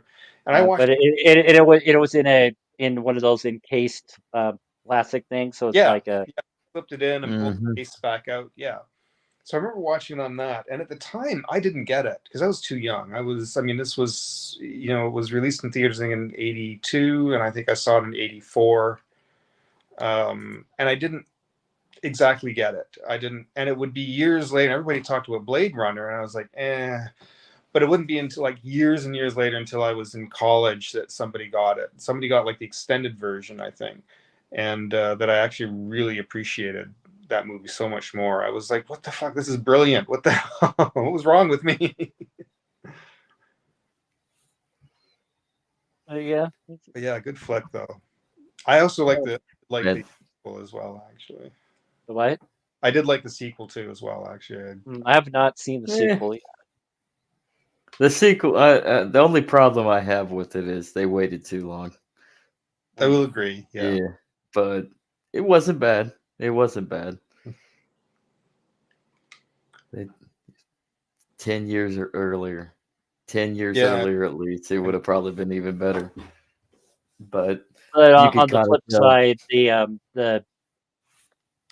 the production aspect of it with special effects and things like that, I'm sure made it better in that regard. But Yeah. as one that hasn't seen it yet, Although the only thing, if I can make one little complaint, in the sequel, all the street scenes felt, maybe it's just because we're using, the original was shot on film, Yeah. and those street scenes are so gritty, and it felt they couldn't capture the grittiness in the sequel. I thought the sequel Mhm. felt a little too sharp. Yeah. It didn't have that That yeah, you know what I mean? dystopian, Yeah, gritty, like rough look, like what yeah, we all expect. yeah, So it was kind of like, this is modern. yeah. It's Exactly. Yeah, I felt like 2050. just going like Yeah. downtown Toronto, Yeah. downtown Metropolitan, Mm-hmm. something, right? Yeah. Yep. Yep. And that's what makes Blade Runner Yeah, is yeah. that grittiness. absolutely. Mm. I have to mention real quick. I live in a little city called Burlington, and it's part of what's called the GTA. I live right near Toronto, but I'm Mhm. directly next to another city called Hamilton. I don't know how well you know Ontario or not, but Hamilton is very much a steel city. And when you drive into Hamilton, you go over this bridge and you look across the very tip of the lake into Hamilton, and you can see all the factories with the huge stacks and the little bits of flame coming out of the top. Always makes me think of Blade Runner. Everybody says driving into Hamilton at night looks like fucking Blade Runner at the beginning with the little bursts of fire That's awesome. out of the top of these stacks.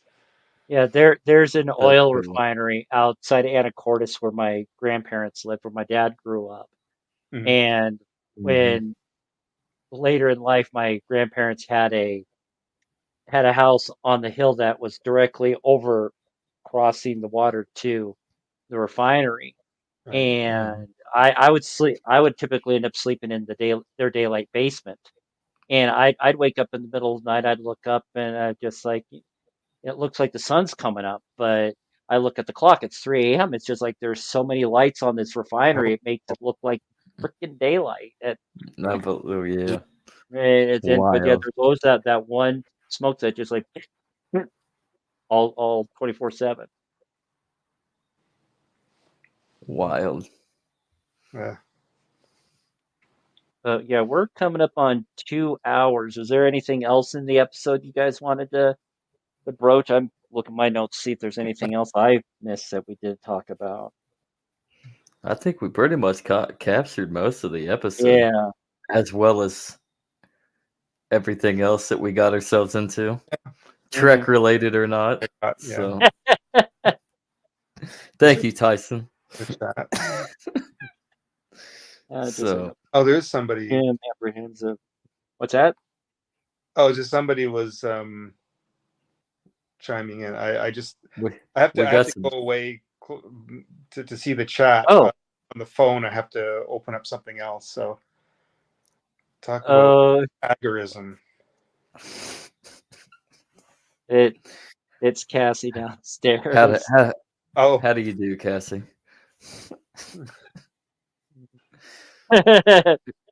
Who wouldn't be?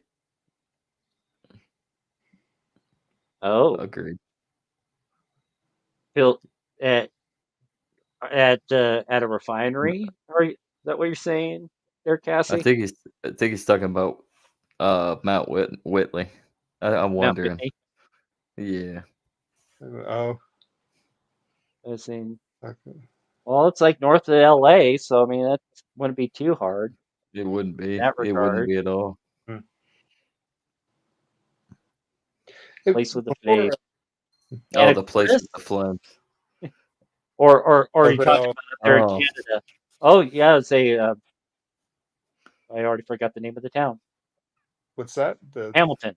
Oh, Hamilton. Yeah. Yeah, he's talking Hamilton. about that. I mean, yeah, very industrial. So yeah, that would work with Star Crew. It's a steel town. Yeah, for sure.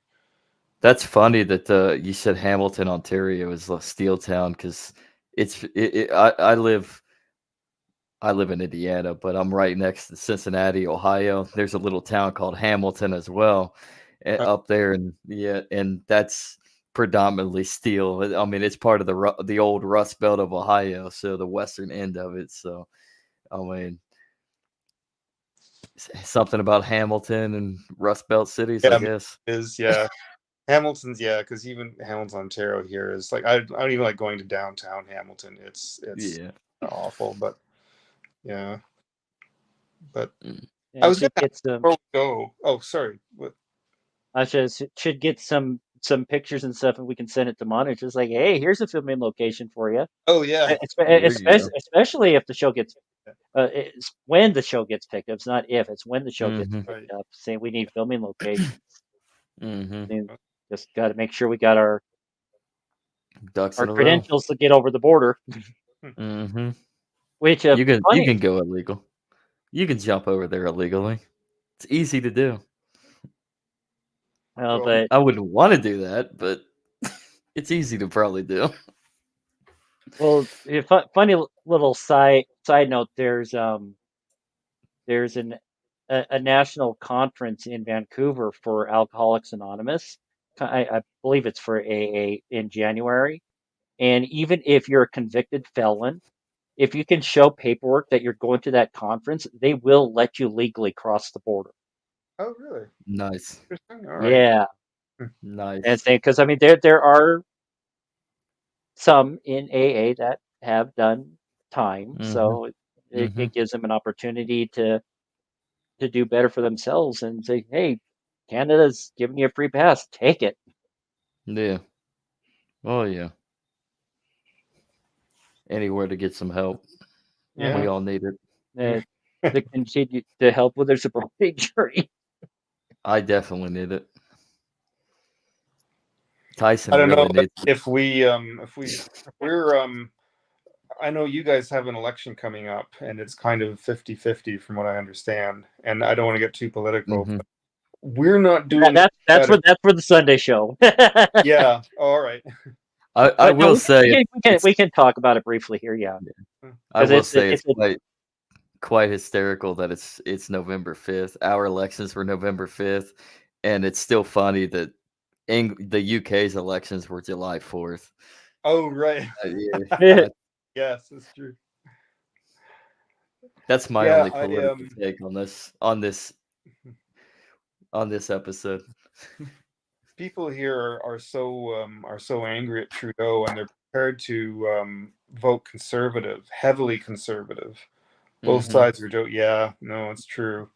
Vote heavily conservative, and the conservative leader right here is this obnoxious individual by the name of Pierre Poilievre, and I can't stand him. Like, he's basically our Trump, and we might, if he gets in, that might really affect our healthcare system, like badly affect our healthcare system. So I'm really worried if he gets a majority vote. So it's he's the end of politics. Yeah. So yeah, End it all. help maybe we might be offering, we might end up losing that. So it would suck. But both sides will lose. Yeah. Before we wrap up, I wanted to ask Zach. I haven't. I don't know why I keep looking at your name and it feels familiar. Are you on YouTube or are you? I am on YouTube. Yes. All right. Yeah. Under your But name. yeah, it's I do a podcast of my own. Speaking of politics or lack thereof.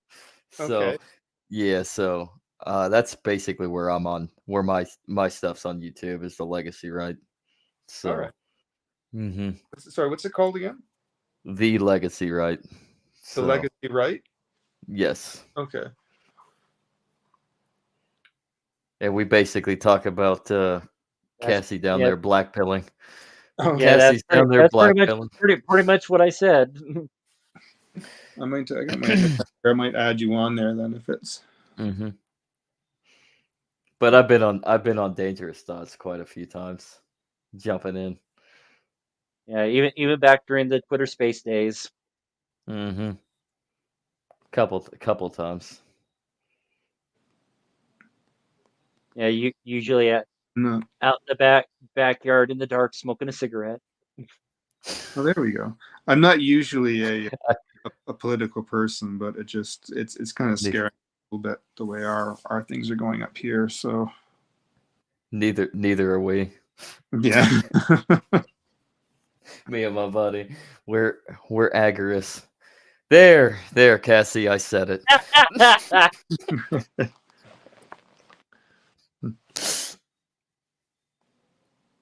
Yes, he did. But I really want that Star Trek socialism. I think that's the only socialism that could work. Are you and again, I'm not going to. Are you familiar with oh shit, I'm going to draw a blank on the name of it now. And it's something I really like the idea. It'll never happen, but I've always a resource-based economy, which I really think Roddenberry based Star Trek on, which is the idea that eliminates government and money. And I don't know if you followed anything like the Venus Project, Jacques Fresco, that kind of thing. I've fascinated me for years and years and years. It's called the Venus. I'll have to look. The Venus. I'll have to do Venus Project. Yeah, Jacques Fresco just passed away a few years ago. He was like 100, I think, or 101. He was really old, but brilliant individual. But he was a big component of supporter of the resource-based economy, and had devised this whole way of living that we could have had, that we really could have had it not been for greed and the way our government systems went across the globe. It's definitely something worth looking into a little bit for sure. That sounds like a little bit on a larger scale, but it sounds a little bit like what agorism's about, which is counter-economical. So so you're taking the very real and natural element of scarcity and applying that into the real world sense of competing against other people while also building relationships. Right. So, because you got to compete in order to work with one another. Everybody's got to compete, but at the same time, everybody has to consume. So, you're competing to consume with each other. So, you're trading different resources for different resources. Right. Exactly. So, and anything without a government. I think we pretty much figured out what we're going to talk about next week. It's just like the economics of the Star Trek universe. Amen. The same Actually, Federation economics, like Ferengi economics, and other cultures, and just kind of like I think that would be an interesting little Yeah, stopgap that would be. between this friendship episode and then end with Skin of Evil, and then start talking Lower Decks, the final 10 episodes for now at least. But I mean, Dun, dun, dun. there's a big push from not just the voice actors from the show, but actors from other Star Trek series that they want this show to continue. Lower Decks is a great way to bring back Icheb, because based on the timeline, Icheb is still alive in the Lower Decks, because That is true. he doesn't die. Uh, say that's always a sore subject, but just like it was a clone that died in Seven's arms, not the real Icheb, but she didn't know. Insane. So that would That's be why. an awesome way to bring him back, because I mean, Manu is in talks with his publicist, and they're talking with Rod Roddenberry and Alex Kurtzman about saying, let's bring back Icheb. Hopefully they do.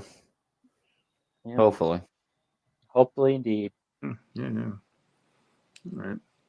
I just followed your page, by the way, Zach. So no, thank you, sir. Yeah. I want to get mine. I do have a YouTube channel, but it's more art related. I'm an artist, cartoonist. I used to be an animator years and years ago. So nice. I have something more to do with that, but I haven't been able to really put anything into the channel for a while. I've just was doing these lives on Wednesday night as well, actually, but I haven't been able to do any. There's just life. Too many things keep coming up, and I haven't been able to put anything into it properly. I made all these notes and everything to get the channel going, and I just haven't been able to sit down and do it. So, you're halfway there basically. You get everything ready, and then just crap dumps in my lap, and so what the life? Yeah. No, I've just realized that I haven't subscribed to your channel yet, and I saw the Legacy WoW, the ShamWow guy. Yes. Holy fucking shit! I can't believe it's legal. Well, I didn't hear any audio. I just saw the video. It's like,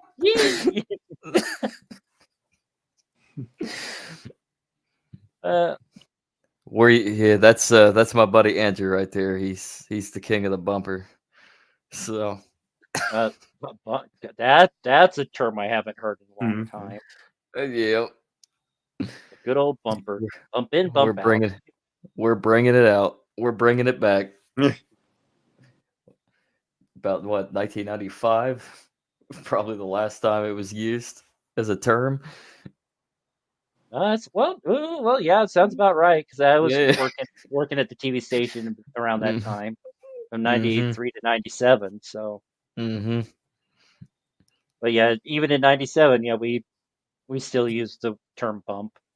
And the same, but a lot of the bump music that we use for like the commodities report, saying coming up next after the break, bum bum bum. Those were on freaking 8 tracks. Yeah. So the TV. I mean, I'm sure I haven't been back to the station since I left, so I'm sure they've definitely modernized it a lot. I mean, the set doesn't look anywhere close. Well, the backdrop of the set's pretty much the same, but I'm sure the technology now that they have new ownership, they've been able to modernize it a lot better than what we had. But some of my fondest memories, some of my fondest memories were working at the TV station there. Nearly Yeah. twisted my ankle on one Nice. occasion running the tape to master control for the Friday football roundup. They say we've got 10 seconds to air, and we're still rewinding the tapes. Like, come on, we got it. I just ran out of the edit bay, just sprinted down the hall, blasted through Nice. the control room, and handed her Mhm. the tape, and she popped That's- it in with like 5 seconds to spare. Nowadays, it's probably just pressing a button. Just yeah. Yeah, it's all digital now, so just like Yep. I actually still have a lot of my stuff on that 3/4 inch videotapes. So I need to digitize that before it degrades, Mm-hmm. if it hasn't degraded already. Actually, I think I There's a got few one more of the things I tapes. need to. Actually, I think I got one of the tapes right here, as a matter of fact, Hmm. just to give some people an idea what it was like back in the day. Oh yeah. Yeah, Old saying VA. so. So when it pulls out, you just say yoink. Yeah. But yeah, Yeah. this is actually just got nothing but audio on it, like 20 minutes of music, but about a Mm-hmm. 20-minute tape, I think. Um, yep, it's a 20-minute tape, and I got 20 minutes of music on it. So one of the guys I worked with did a lot of music, so I saved it.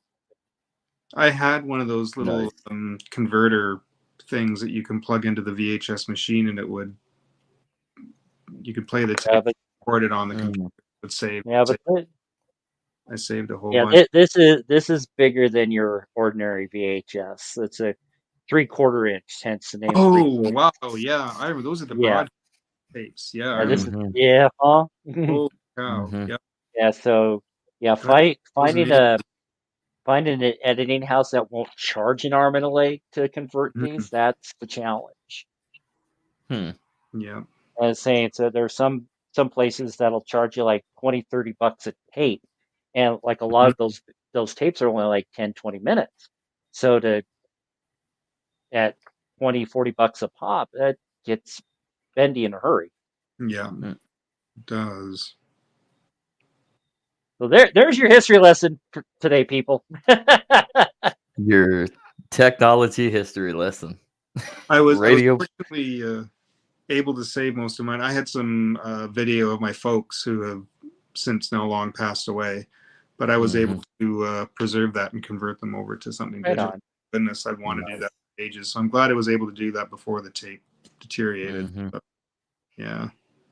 Yeah, I but need yeah, to start doing the that. station a lot of the television commercials that they had were on 2-inch tapes, like Mhm. quad tapes. It's like big old reel to reel. It's just like, yeah, definitely old school there.